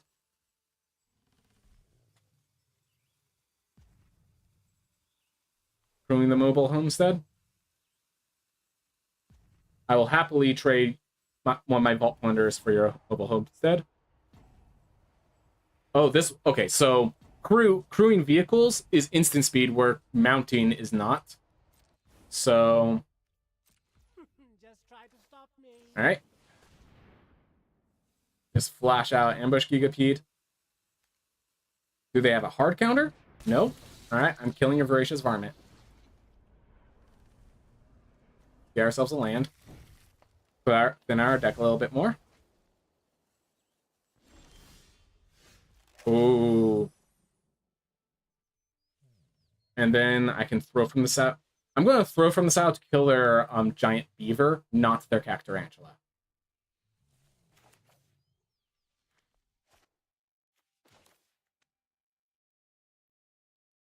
I like... Okay, here's what I like. So, this here.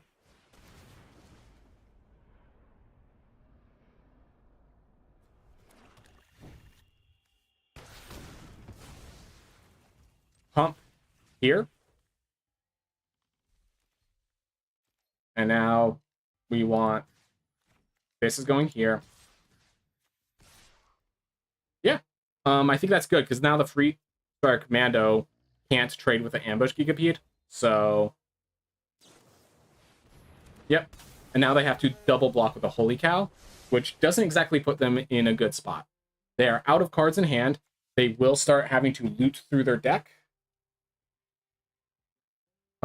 Their best plan is use the Holy Cow to crew and double block the Free Strider Lookout. I will kill the Commando, leave the Mobile Homestead to eventually have no creatures to crew it. Best case, the mobile homestead helps thins lands off their deck. Oko's already doing that. I made sure, so to be clear, I did not attack with the ambush Gigapede. I think trying to protect Oko and using the +1 to draw through his cards is how, or their cards, is how they're going to lose this game. And it seems they agree. But the thing is, I now am 7 cards left in my deck above them. If they attack with Cactarantula, I ambush Gigapede. They attack with those guys, yep, here and here. And I take 2. And now I'm threatening a lot of damage on the backswing. Thank you for holding your card so I can take it.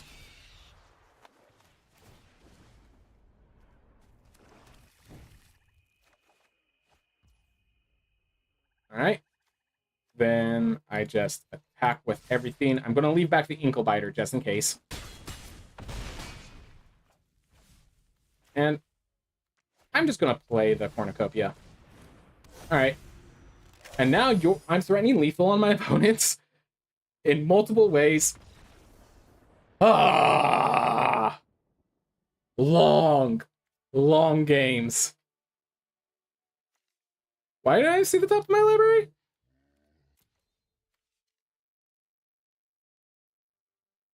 Why am I seeing the top of my library?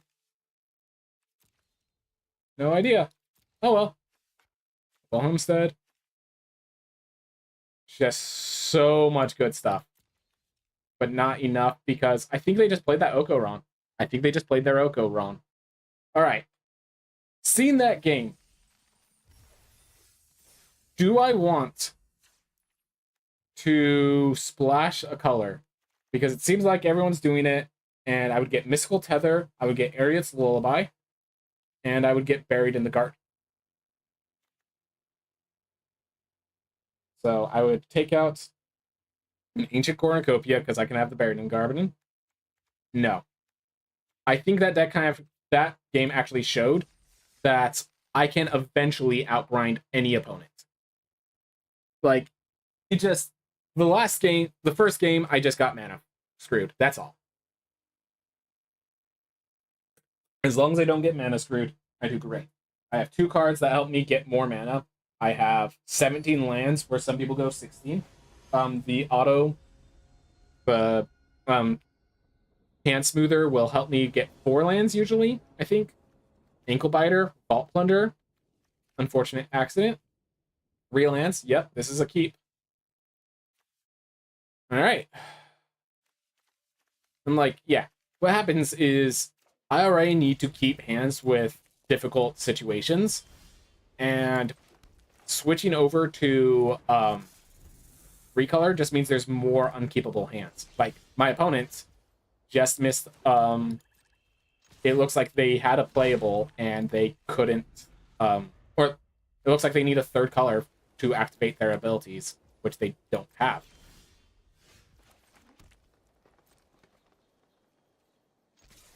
I'm playing into your trick. Your holy cow. Alright. I'm going to play the Vault Planner first, because my opponent's stumbling. You should apply pressure when you can. Alright. That's perfectly fine. When that thing dies, I get my card back. Trained Aren't. Alright. So, I think I just Ancient Cornucopia into Vault Plunder and gain a life. And then lose the life immediately. I don't think either of these are worth playing Unfortunate Accident against. And yep. Take action. I don't think the Inklebiter is worth killing trading it with a Trained Aren't for. Next turn I have Spinewoods Paladin, gain some life, create a big threat. If they attack in, then they're leaving themselves open for attack crack back. With Spinewoods Paladin, I'm going to win the life race. Mobile Homestead has haste. Glad I left the Vault Plunder around. Yeah, I will happily trade my Vault Plunder for the Mobile Homestead. They did not get a land, so I know that is a spell on the top of their deck. But I also know that's a spell. Hollow Marauder still a little too much. I think I still just want to play Spinewoods Paladin. if I play Hollow Marauder, I can't block the Trained Arynx still. So yeah, I'm going to play Spinewoods Paladin. Yep. And I'm back to full. I see no reason to attack Anklebiter into a Holy Cow or a Steer Clear. Journey to Nowhere, my Spinewoods Paladin. Alright.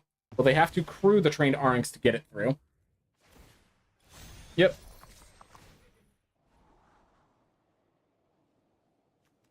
So unfortunately, that means that they don't... I can't Badlands Revival it. But now is when I'm happy to play Hollow Marauder. Let's make you discard. And if it's not a very good powerhouse card, I draw. Awesome. And I think I just keep up the Anklebiter. I don't think you threaten me enough. Sorry, Cattle Asp. I think... Ooh. And now I'm glad I saved the unfortunate accident. Because now they have a 7-power card, and I'm just going to kill it.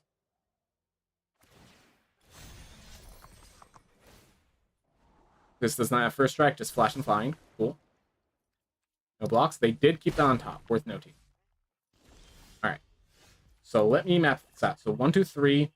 I have 1, 2, 3, 4, 5, 6, 7, 8. So I have enough to play 3 Strider, Unfortunate Accident, both. Awesome. Alright. I'm going to attack with my Hollow Marauder. Let's start applying some pressure. Alright. I'm going to actually... They have 1 card in hand. So I'm just trying to think, do I want to kill this Elemental now? Or do... I think I'm going to end the turn, because I can gain life of Cornucopia next turn. I just don't think they're going to have... Okay. Which is more threatening, Roxanne or this Elemental? I think it's the Elemental.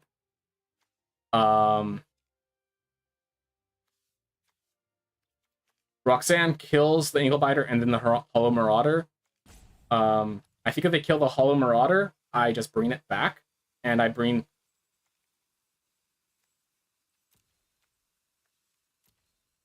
How do I kill the 7/7? Okay, I kill the 4/3 by bringing back...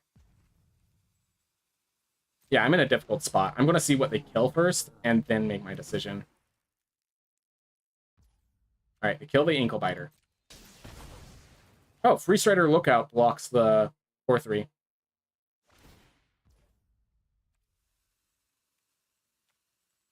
Alright. Double spree, let's just do this now. Kill that. And I'm going to gain a life, get a swamp. Alright, cool. So, Roxanne's going to be a trouble. It's a hazard I have to deal with. And the fact that the Trained Arynx can keep coming in is an issue as well. But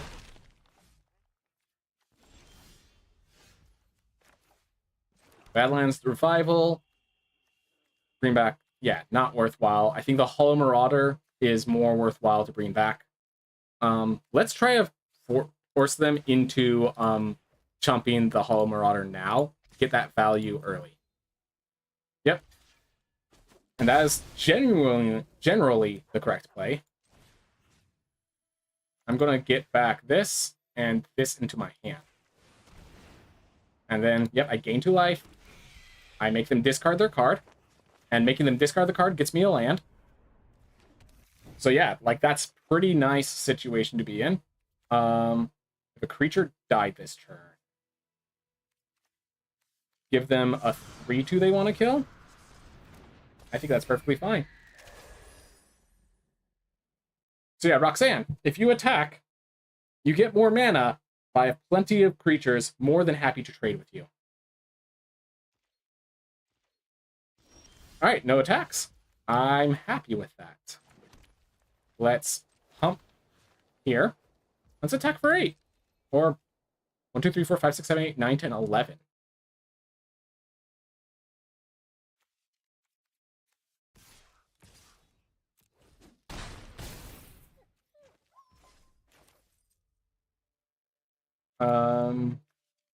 I think we Vault Plunder first. Gain a life as always. Nothing died. Do I? Yeah. I mean, I want to play the Spinewoods Paladin. And then I think I just plot this. Basically tell them, hey, yep. Got through their threats. Just, oof.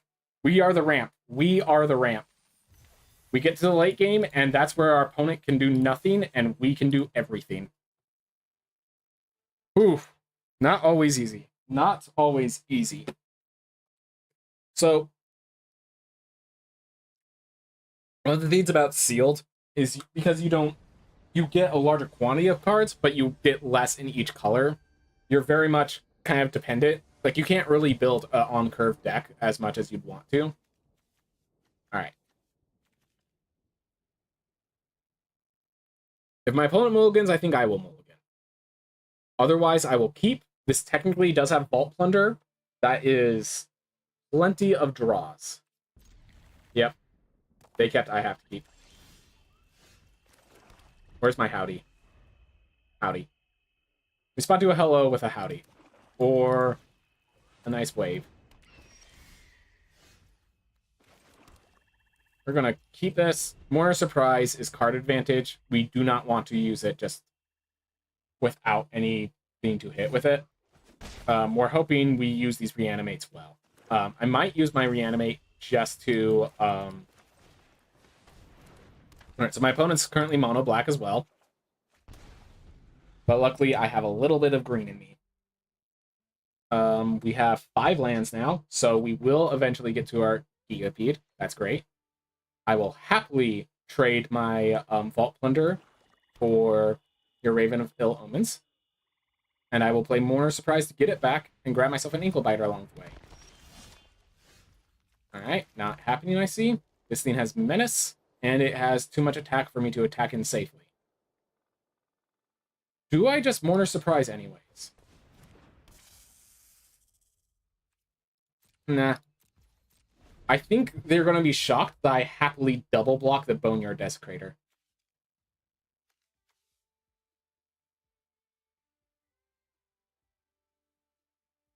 And then once they're both in my graveyard, Hollow Marauder becomes a 5-mana play. And with Hollow Marauder being a 5-mana play, we can play it instantly next turn. They kill it, we Mourner Surprise, do it again. We have an Ambush Gigapede behind it all. Yep. Honestly think we just survive the early game and then we win the late game. That's kind of what this deck does. The Raven of Fell Omens and cards like that are playing a camper in that. And every one of my opponents is 3-color. Thing is, I need them to attack with a Boneyard Desecrator. I need them to kill both my creatures. Alright. Stands Menace. They have to play another spell. They can take this 2-for-1. Either way, I have 2 creatures in the graveyard. The Hollow Marauder is going to work out. Yep. And now this stops the Raven of Fell Omens from attacking in. Forces a discard. So they... And, like, I love... Hollow Marauder says, hey, you have to discard a card that's worth something. You can't just discard this random land, or else it card advantages me as well. And that puts my opponent in a difficult situation. I am willing to... A lot of people will, like, say, your go. Like, no, this is a difficult situation. I'm willing to take my time. Alright. And they discarded a card draw. Alright.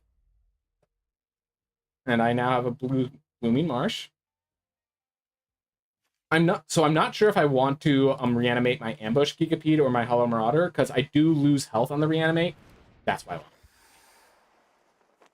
So we want to kill their Laughing Jasper Flint, and we want to reanimate it. I'm going to do that. Kind of encourage trading. And then, yeah. We're going to hope that they attack with Laughing Jasper Flint. I will Ambush Gigapede, kill the Raven, then block the Flint, reanimate their Flint, and Mourner surprise the Gigapede, probably. All right. That is the plan. I think they went first, so that means that they have run out of land drops. And the thing that's scary about when they run out of land drops is that means every card in their hand is a spell. Every card in their hand is a spell.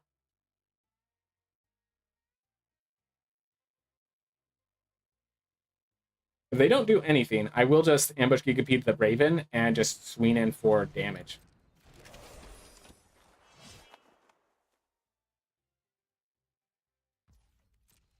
Tack, tack, tack, please, please. Get ambitious. Get ambitious. Thank you. So now we kill the Raven, and we block Laughing Jasper Flint, and hopefully just close it out from here on out.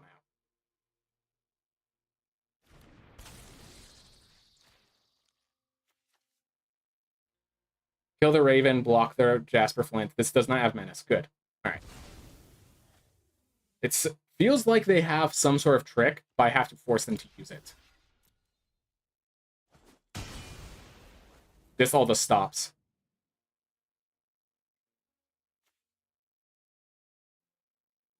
And maybe it's a Mourner surprise, and they're like, aha. And I'm going to have to...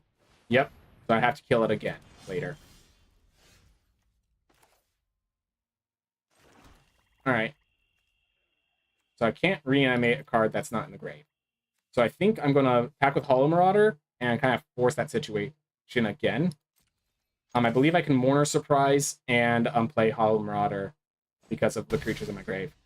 1, 2, 3, 4, 5, 6. Do I just reanimate the Ambush Gigapede now? I can Mourner Surprise the Vault Plunder.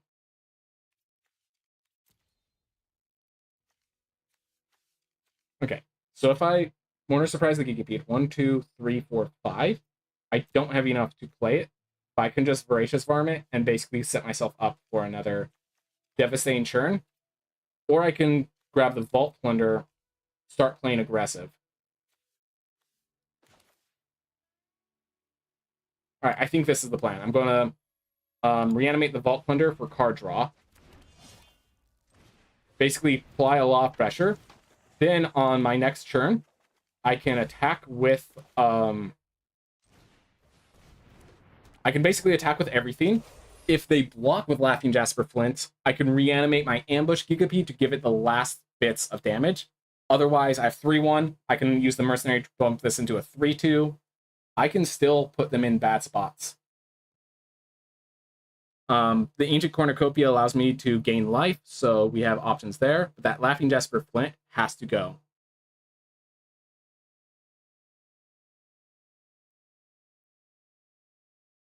Again, they are only drawing spells, so I feel like they will have a reanimation for that Jasper Flint, but we have to just play into it. We are... Caustic Bronco. Oh my god. Why do they have so many good cards? Why can't my opponent have bad cards? It's a hard knock life for us. It's a hard knock life for us. I'm wondering, should I just keep attacking in and basically say, hey, yeah, okay, because, yeah, that was the obvious play from them. I'm wondering, can I just threaten lethal through other means? So...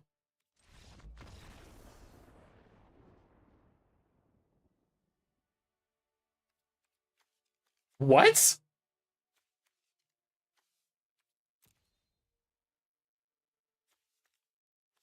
Opponent, you were in an amazing spot! You literally were going to look at the top 3 cards of my deck. Oh my gosh. Were they just really infuriated because they also were playing blue and green and they weren't drawing those cards?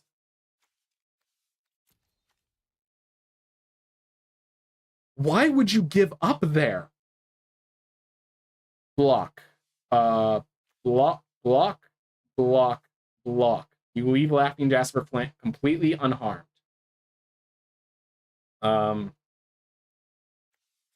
Next turn, I Ancient, I Spine with Paladin, but they can't see that. They're not one of my view. I don't think their Tuski is a viewer right now. I'd be surprised. I'd be happy, but surprised. But yeah, that Laughing Jasper Flint should have keep doing them a lot of work. We would trade the board. You have Jasper Flint to my Spinewoods Paladin.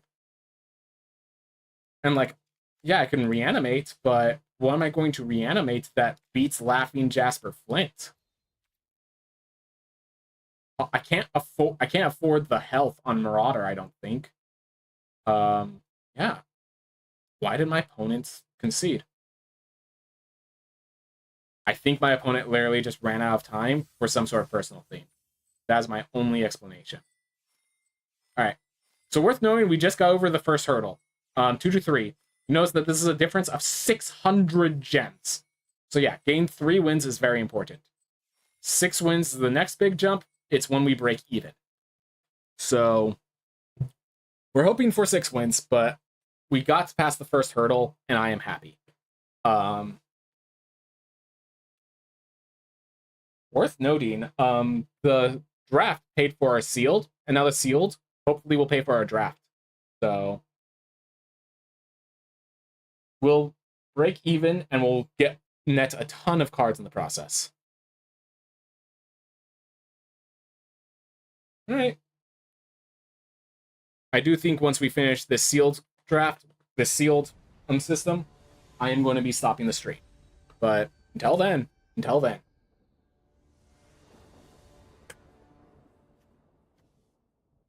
Right.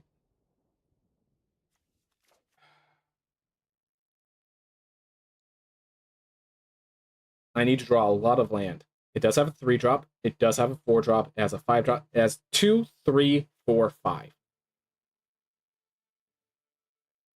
And this will help us with our land problem.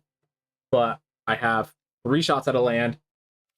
45%, 3 shots. I'm taking the risk. This is a risk, though.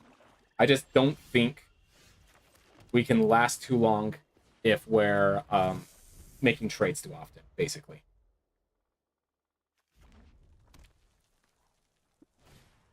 All right, Desperate Bloodseeker. You want me? So the correct answer is they make themselves mill 2 cards, but they might make me mill 2 cards. A lot. If you don't. Yeah, correct. All right.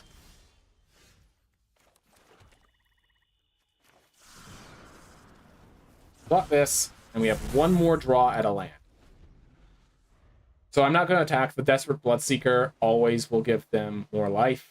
I might just have to play the Black Stagnant Buzzard next turn as a 2-1, just to block the Desperate Bloodseeker properly. But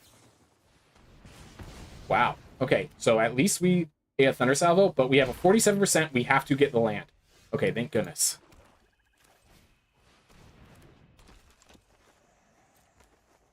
I see no reason to play the Black Snag Buzzard. We already have a block on the Desperate Bloodseeker.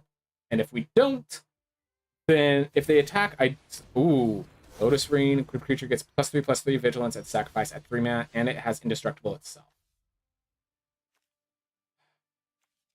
Well, I can no longer block that, but that Bloodseeker is about to win them the game. And the fact that I didn't draw land will also win them the game.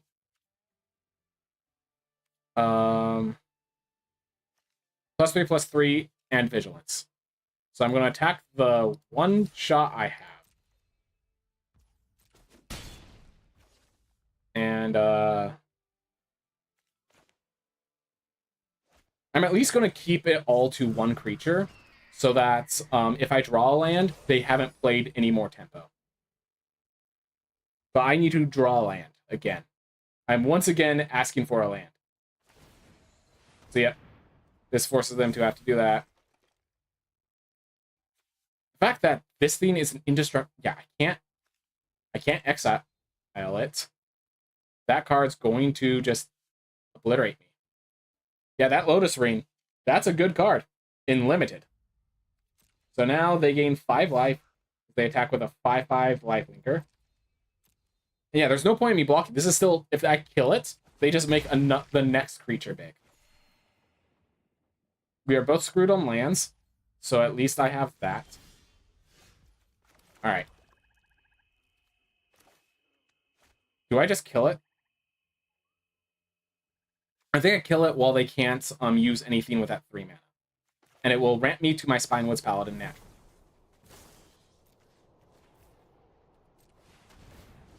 Because I have to hope that they don't have many other playables.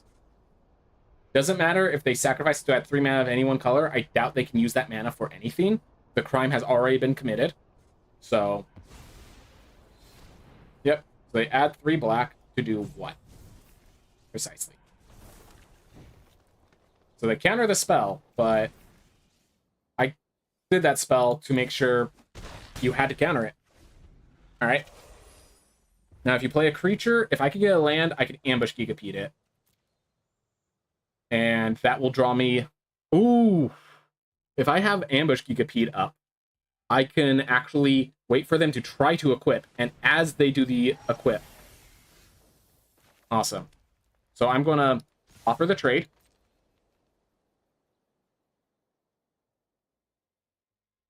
They're not going to take it. Of course not. And then when they try to equip the Lotus, I'm going to ambush Gigapede to kill it.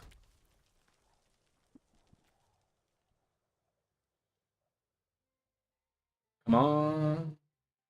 You know it's the only play. They're holding up a counterspell. I mean, I have to play into the counterspell.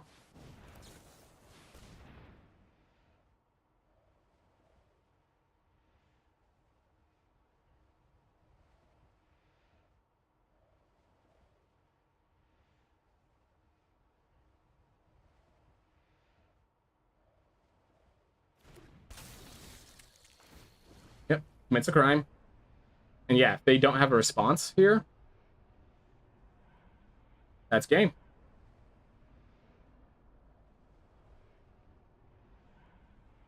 And even if they have a response, like, the fact is, I now have a 6/2. Alright, destroy that guy, but okay. That's why they want to make sure to tap all their red. Cool, but that guy did his job. He applied pressure, and... Some 6 health. Let's play a trample. I could have plotted both of them, but I honestly think just the extra body on board saying, hey, I'm going to keep constantly presenting lethal against you. I think that is more potent. If they kill my ambush Gigapede, I will bring it back. All right. You left all your mana open. I'm going for the lethal, as expected. Rooftop Assassin blocks the ambush and leaves you at 1, I believe. Oh, no. Oh, 1. Cool. And I'm going to Spinewoods Paladin again, I think. Just the trample does the job. Yep. Turns out cards, if you can ramp over your opponent, you're good. So we both got screwed at the beginning, but they stayed screwed and I did not. And you're playing a card. Good game. All right. Keep it moving. Keep it moving. Actually, I think I need to use the restroom real fast, but once I will be back and we will finish up this game. We are at 4 wins, 1,400.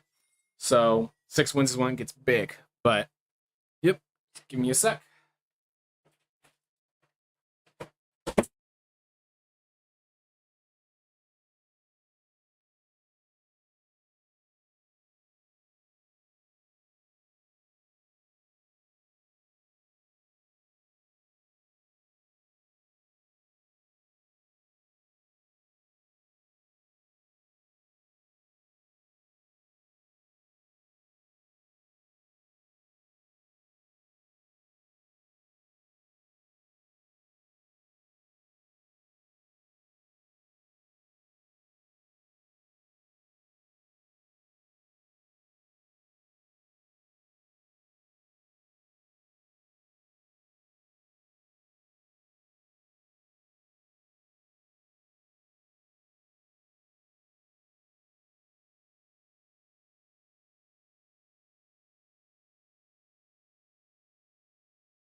back in the saddle.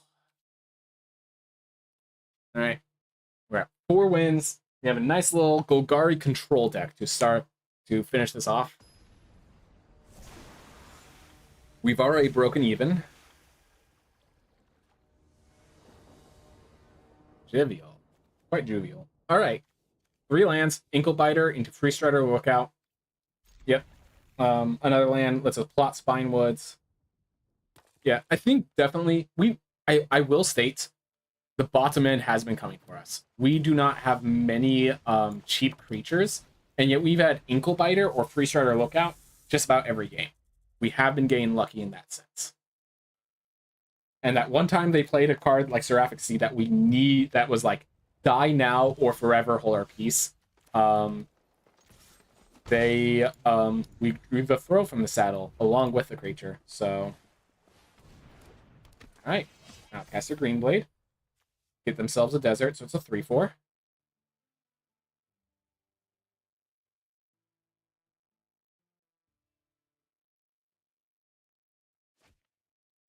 Oh, no desert, so it's just a 2/3. Yeah, I'm not training with a 2/3. Here's my Free Strider Lookout, and we're just gonna pass the turn.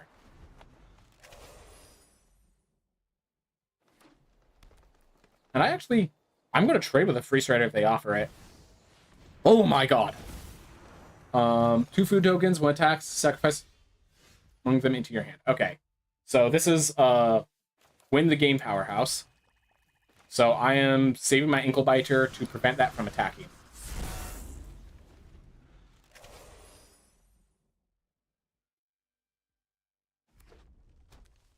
Ooh.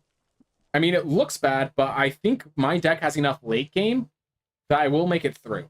This Bristleband Farmer is going to give them, yeah, so this card, just 4 mana, 5/5, trample, insane stats. But when there's the battlefield, and like, it's going to give them more cards. But here's the theme. Inklebiter has Death Touch. So, I'm going to just kill it with my Inklebiter.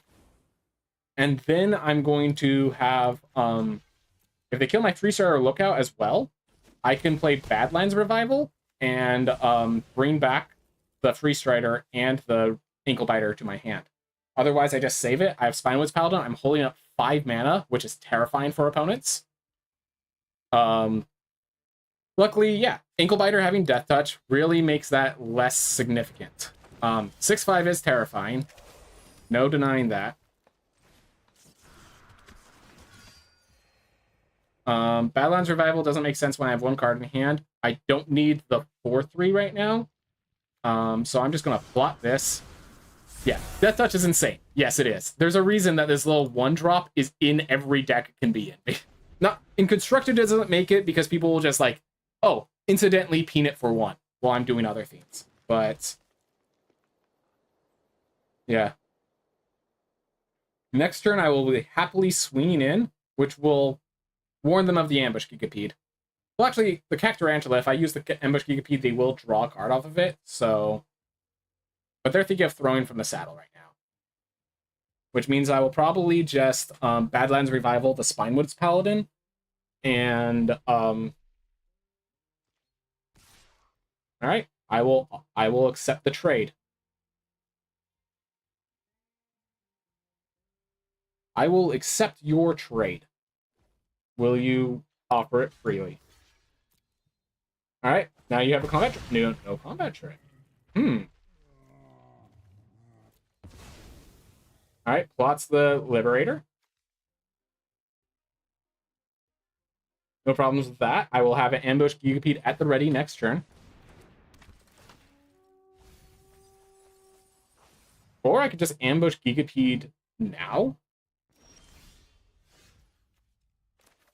Alright, so here's the thing. If I attack with Free Strider or Lookout, I can Ambush Gigapede, kill the Outcaster Greenblade. Yeah, why didn't they pull that desert last time? Alright. I will happily attack. Awesome. And I think I just play this as a 4/3. I think the body is significant enough to stop the Greenblade. Eat the Outcaster. the Ambush Gigapede will eat the Outcaster Trailblazer, get me a land, stuff like that. I don't know why they didn't bring in the Arid Archway when they got the Outcaster, because that would have made it a 3/4 and changed this game significantly. I thought when they grabbed the Forest, they were saying, this is my only desert in my deck. So that's really strange from my opponent's part. It allowed me to make this free attack. It allowed me to hold off the Outcaster for as long as I have. Like, I think that was just a bad decision on my opponent's part. And now holding up the Ambush Gigapede, they have plotted a card with 3 health, or 3 toughness, so I'm planning to use it there. But we're going to see if my opponent gives me a better offer. I didn't wait for this because a 2/2 black zombie doesn't help against 2/2/3, a pair of 2/3s. So Gitrog, Ravenous Ride. Why did they not play their Outcaster Trailblazer first and draw a card? My opponent is insane. All right. I think I will happily take 6. And they also don't... I have so many questions, opponent. So many questions.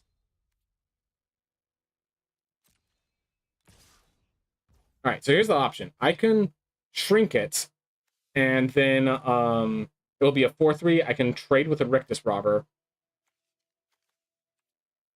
And then I could attack with the Ambush Gigapede. They block. I Badlands Revival all my big stuff. I think that's perfectly fine.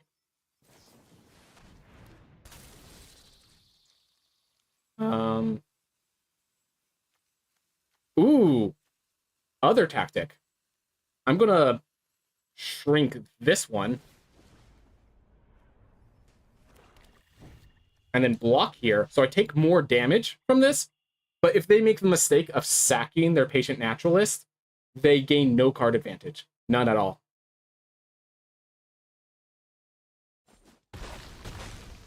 Now that trades, and they may sacrifice a creature, which they can't. It makes no sense. All right. Continue my aggression. And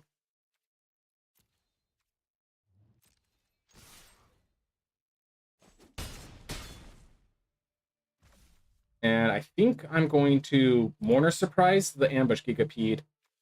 Wait, they're at 9 health. I could Badlands Revival, bring back the Spinewoods Paladin and the Inkle Biter. 1, 2, 3, 4, 5. Yep, I like that. So bring back Spinewoods Paladin.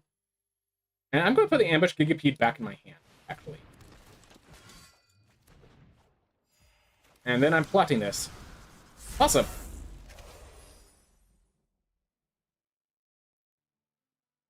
So now I'm continuing to threaten more pressure. They finally make their 3/4, but now I have a kill spell on deck, and I don't think there's anything they could really do about it.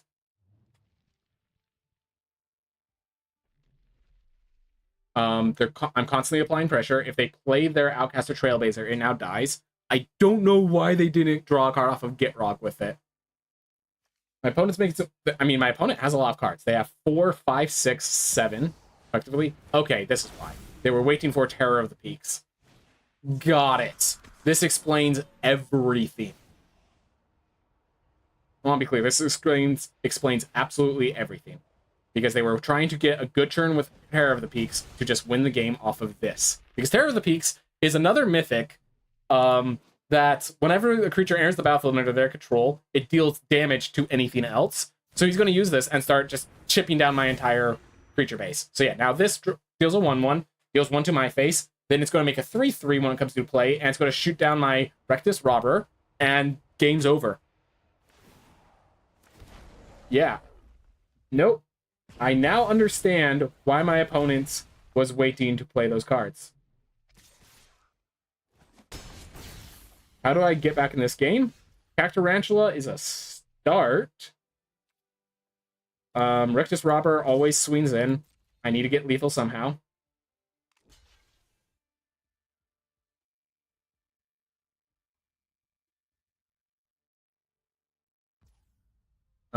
I can ambush Gigapede to keep it alive, but I don't think that's where the importance comes in right now. Black Snack Buzzard, and then I think I just Cactarantula. So the idea of the Cactarantula is if they can manage to kill it, they every time they target it, I draw a card. And so it will cycle itself if they play a big creature. I basically have to say they don't have any more big creatures because Outcaster will allow them to draw a bunch of cards, and Terror of the Peaks will allow them to kill all my creatures. So if they have big creatures, I'm already dead. So I have to say, you don't have big creatures, you have little ones. Cactarantula is going to hard wall your Terror of the Peaks, and the Ambush Geekapede is going to clean up the Trailblazer, and we are going to wreck you on damage. And they have a big creature. It's not big enough to kill a Cactarantula, but it's big enough to draw a card. It might actually be preferable for them to have just shot my face and start pushing for lethal. If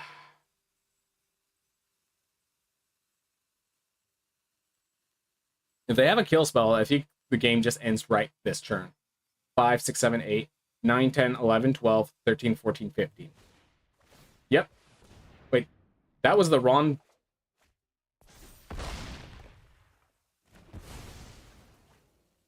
Oh. Because nothing else would... That would have survived it right there. Alright. Well. Unfortunately, Terror of the Peaks is a little too much. Oh yeah, the rock. So I used to have... I think the rock is the best. It was only available on April Fools, and it's the best. So you get these little companions. You basically have a pet that goes with you, and so I chose the rock, of course, as my pet, the best one. I'm okay losing here because, like, one, get rock, Terror of the Peaks, Outcaster Trailblazer. Like, my opponent had a much stronger deck. So whenever you lose to a much stronger deck, it doesn't really hurt too bad. But also, again, we have already gotten the wins we need. We are already at 4 wins. 3 is when you basically break even. And so every win from here, we are just gaining money. So, yeah, it's all good. But yeah, no, the rock is the best one. Every time you buy a season pass, you get new companions and all this stuff. It's like nothing compares to the rock. I could show you my companions. I have a bear. I have a little raccoon. I have a little detective mole with a book, but it's like nothing beats out Pet Rock. Yu-Gi-Oh! Master Duel also has a companion that you pick to just be there during the duel. Nice. Yep. Anything cool? Is there any Lambodroid? Is there any companion that's cooler than a Pet Rock? Be honest. Anyways, again, we have Anklebiter on turn 1, late game when we get there, and 3 lands to keep it going. 42% to draw lands. A 4th land is Spinewood's Paladin. Worst case, we can Mourner Surprise back the Anklebiter to just hold off aggression. And if it's not aggression, hey, we have late game already. A Sleeping Drunk Elephant is probably the funniest. Okay. Pretty good. I don't think it's as good as the rock, but it's not bad. I will allow it, Lambodroid. Anyways, we're just going to let this 2-2 hit us. Anklebiter is better than trading with a 2-2. And if we wait a turn... Yep. Okay. That I might want to Abrupt Decay. If I wait to play Freestrider Lookout first... Alright. They're scared of attacking. I'm going to take advantage of that to just go take it slow. If they are scared of attacking, it means they do not have... They do not have the cards they need. So yeah, now... Actually, yeah, they're still not attacking. Let's just... The longer they give us the ability to take advantage of it, let's do it. Kind of could be costly to have not played the Abrupt Decay while Freestrider Lookout was in play, but I think now they just say, if I have a removal spell, I want to kill the 5-4, not the 3-3. If they attack with Vile Smasher, I will happily block with Anklebiter. Ooh, that's a nice little combat trick. Menace or Lifelink. Alright, so give this one Menace.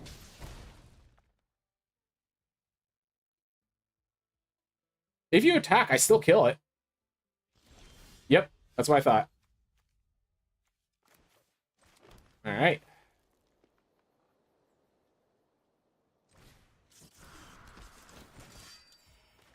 I think I'm just gonna...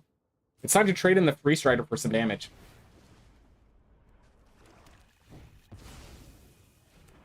Alright. We have no creatures in our graveyard yet. We have a Mourner Surprise. At any time, we can basically bring back our Spineless Paladin. We are adding enough that we will play a land, Mourner Surprise it back, and then immediately do that. But I think more importantly, we will have Hollow Marauder to kill. And guess what? It's another crime. So let's take out that. Let's get another land. Gosh, Free Strider Lookout is so good. And yeah, now they have to lose even more cards. And I'm drawing even more cards. Badlands Revival is fantastic. I will now happily block with a Hollow Marauder. Yep, alright, we kill their Vial Smasher. They now realize that's too much of a threat to leave around, but it's too late. Next turn, we attack with Hollow Marauder. We Badlands Revival, the Spinewoods, and the Free Strider. They kill the Hollow Marauder. Okay. 5-5. I don't actually have a team big enough just yet. Hollow Marauder is big, but it's not Free Strider Lookout big. Turns out making them discard cards does have a penalty, but I think my answer is I have so much life gain, I do not care. For now? Ooh. So here's the thing. If I Mourner Surprise and bring back the other Spinewoods Paladin, this makes this 1-1, which doesn't seem important, except this 1-1 can pump the Hollow Marauder so that the Hollow Marauder becomes even more of a threat. Okay. I'm going to pump you. We're going to attack with both. And they're going to play a trick and think, aha, I got you. And I'm going to ambush Gigapede. Oof.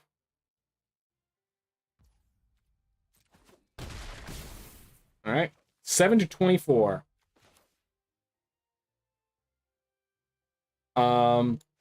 This means I don't hold up ambush Gigapede, but I don't think that matters when I have another trampoline threat and my opponent's not playing cards.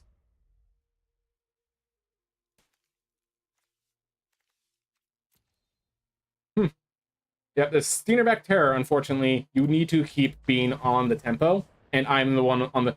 How am I the one on the tempo when I'm the ramp control deck? Beats me. Either way, another win. Next one, we break even in gems and plus in packs.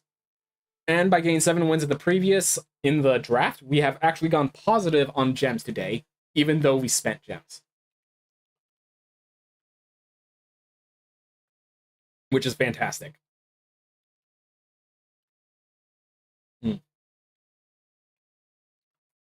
Sorry for putting the water ball in your face, everyone. I just the mic's over here, so I'm naturally talking this direction, but the camera's over here, so. Oh well. Ooh, Chinese opponent. Okay, I think I'm going to mulligan this hand. The reason being is we have they took a mulligan, so I gotta do it. 2, no creature. Oh, I accidentally hit keep, everyone. Let's just not get punished. Hey, yeah, so this was the one I used to have. Alright. So yeah, I accidentally hit keep instead of mulligan. Hopefully that doesn't come to bite us. Prickly Pear isn't worth using a Abrupt Decay on.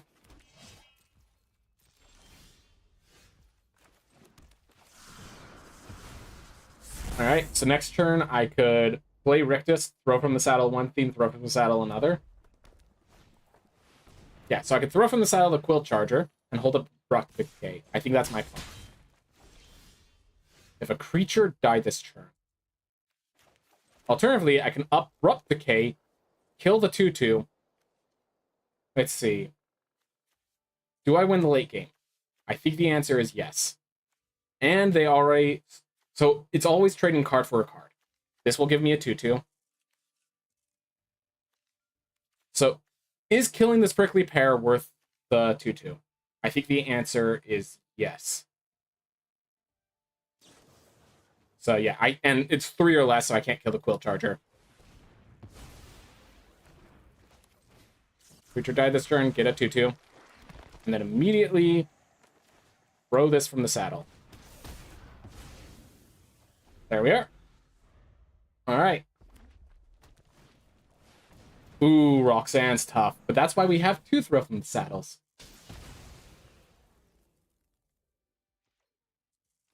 Alright, unfortunately we cannot get to ambush Gigapede in time. I'm going to attack first, see if they are willing to trade the Roxanne. Because if they're willing to trade, that makes my life easier. You know what? Actually, so let's see. They already have enough mana. They have 2 cards left. I think I Spinewoods Paladin.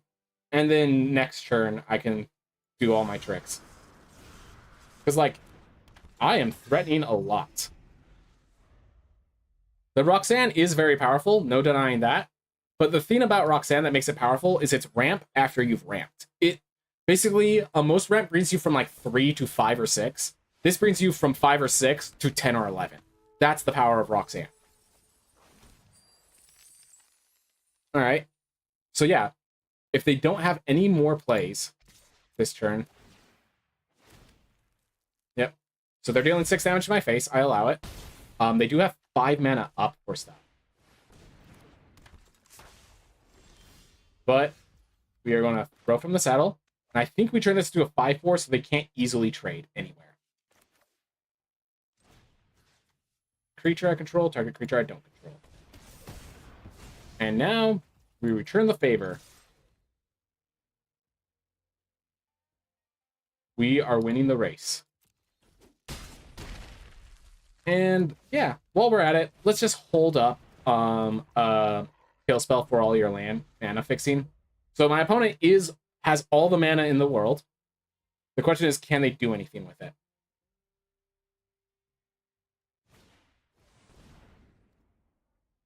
All right. If they declare combat, leaving this as a 4/4, I'm going to sacrifice my Voracious Varmint. All right. Unfortunately, they were smart.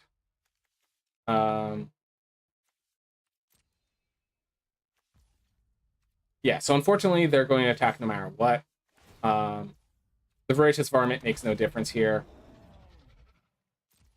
I think, yeah, I just take it, and I have a Trampler. I think that's my plan. Next turn, I just attack with a Trampler, and hopefully, with the Ambush Gigapede, win the game.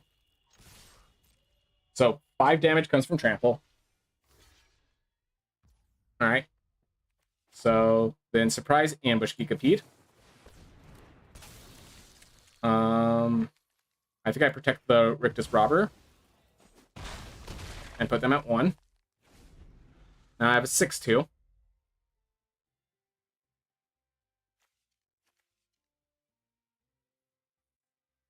So yeah, I guess I could have used that attacked in, but I wasn't sure about it. That definitely that probably was the better play. But I'm thinking that they just have mana in their hand. And we're gonna try it. So 2/3 there. 4/4. Oh, no. They need something more.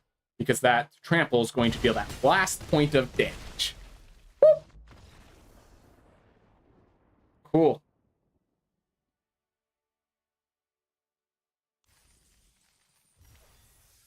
Alright. That research. Well, final boss. Do I get 7 wins or do I stop at 6?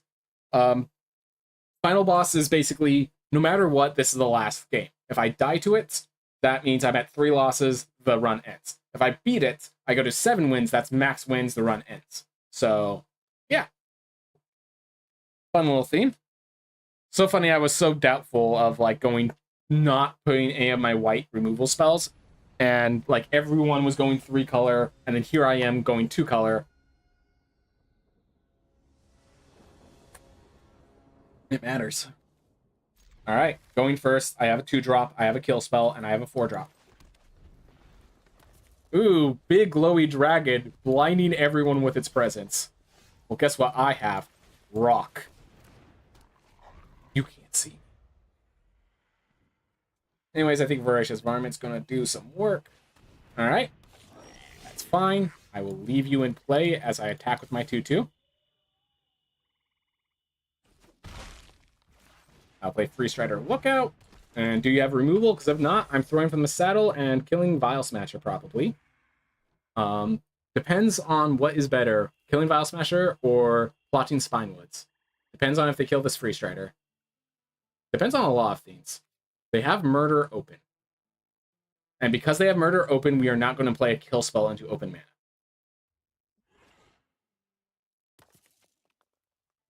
We will see how they respond. Going first is a big advantage for me on tempo side, but not on late game side. But given that I now have all the mana I need already, I'm perfectly fine. So we're going to see my opponent's decide. They decide that thing needs to die ASAP. That is not a bad decision on my opponent's part. I will happily take the trade.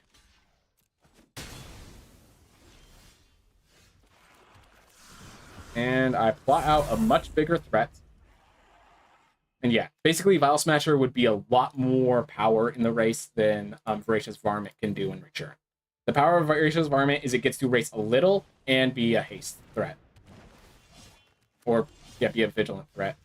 Awesome. Spinewood Paladin, gain 3 life. Into Spinewoods Paladin, gain 3 life. Alright, race is done. But yeah, this is, whenever an outlaw enters the battlefield, this would have dealt 2 damage to my face in addition to the 3 damage. This theme would have raced much harder. Alright, at knife point, so they're hoping to be combat trick, dot deck. I'm going to just throw from the side of the Servant of the Steiner. The Death Touch will slow me down. And it looks like we're just drawing lands because we made our deck so we draw lands. So we're killing that, and we're just charging it. We will take your damage. We're at 26. You're at 18. Going down by 11 to 7. All right. There is 10 trampling power on board. You have 3 toughness. Currently, you are dead. How will you... You have 6 mana and 2 cards in hand. How do you plan to get out of this? You can't attack. I still threaten lethal on board. So... I mean, I'm going to go for lethal. What is your combat trick? Murders a creature. Makes a 1/1. Trades everything into it. Still takes 1 point of damage. Okay. Fair enough. That was honestly really good for my opponent. I'm going to Ankle Biter. I'm going to hope I draw into any of my other top end.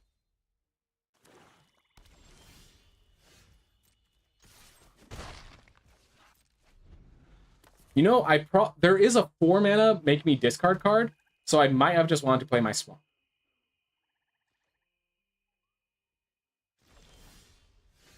They have something. And let's run lethal.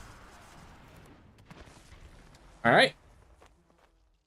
Well, we threaten lethal. They drew lands 5, 6, 7, 8, 9, 4, 5, 6, 7, 8. Alright. And that puts them back into this game with that 1 move. Alright. So this Possum is going to be my win condition. If I attack him with Anklebiter, they just block with Mercenary, and it doesn't matter. Now I crew this, turn it into a 4/5. Attack, they have to block. And they're... Ooh. Yeah, let's kill their Vladimir Newblood. And now it's already a 4/4. And let's just attack with both. They have to block that, go to 3. And they just decided, I can't draw the kill spells in time. Whew. Throw from the saddle, doing work, and then some. Spinewoods Paladin being a great middle ground on my ramping. Having multiple meant still turn 4 into turn 5. It is both. Oh my gosh. 7 wins, everyone. 2 7-win games in a row. Feels good. That's what happens when you don't play this. When you play really well, but then you don't play often, you end up way in the low ranks where you you just demolish your opponents. It's like, just don't throw me back into bronze every time I can't play for a few months. If they just did that, we wouldn't have these blowouts. But you know what? I get cards for these blowouts. I get cards for these blowouts. I get gems for these blowouts. So, hey, I will not be the one complaining. Definitely like the ambush keep compete. Cactarantula. Oh, even this thing says it's only 2.0. That's interesting. But yeah, definitely this 3 Spinewood Paladins was amazing. Yeah, just everything did as it needed to. Ancient Cornucopia in some games gave me a lot of life gain. I appreciated. But yeah, basically with Ancient Cornucopia, we had an 18 land deck. And our deck needed the 18 lands, so all good. All good. And so we paid 2,000 and got 2,200 as well as some packs. All right. Whew. Let's open it up, see if there's anything worth noting. Marchesa, Dealer of Death. I think this is now my 3rd one of these. There is a crime deck that people have been playing around with, so this could be really good, but I'm not the one who's building it. I'm not really interested in the crime deck, but I actually, of these cards, Slickshot Lockpicker here is the one I'm most excited for. The ability to gain flashback, plot it for a flashback card is actually pretty huge because there's already a blue-red instant sorcery deck, but also you could go blue-green. Doc Arlock.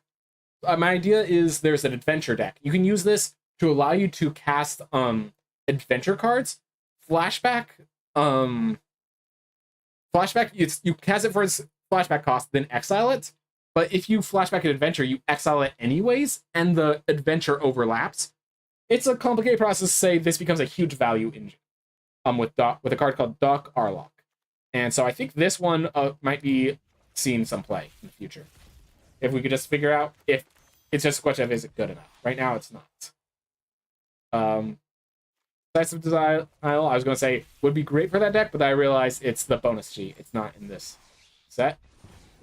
Ooh, Final Showdown. All right, so this card's fun. It's a 6. Here's the thing: 6 mana, instant speed, destroy all creatures. Then also you can choose a 7 mana, choose a creature you control, it gains indestructible. I think the actual power of this is that it's for a more controlling deck that has like a few big bombs. And this is a 2 mana protect your big bomb, as well as a 6 mana wipe the board if I can't get to it. I think this card is amazing. I just don't know what deck needs it right now. And then Wilds of Eldraine. This is the more fantasy, where that was Outlaws. This is all monsters, wicked, merfolks, rats. Like, again, different world. I like how you can really tell. Okay. The first Ironcrag is the best Ironcrag. This is a legendary artifact. Basically, when you're playing a ramp deck, this is a 2 mana ramp 1. It fits in the deck, but you don't want 2 because it's legendary. So if you get 2, they fizz. One kills the other. But it's a ramp card that when you're done with ramping, it becomes a bad equipment, but it's an equipment. It's equipment that makes your threats, your big threats, even bigger. So again, this is a bonus cheat card, so not really worth talking about. But getting my first Ironcrag is actually huge. So I'm really happy about this. All right. With that, I believe I finished all 3 of my quests. So yeah, I only have 1 more win for any benefits. I got my 14 wins today. Wow. 2 very successful games. Everyone, thank you so much for watching, and I hope you all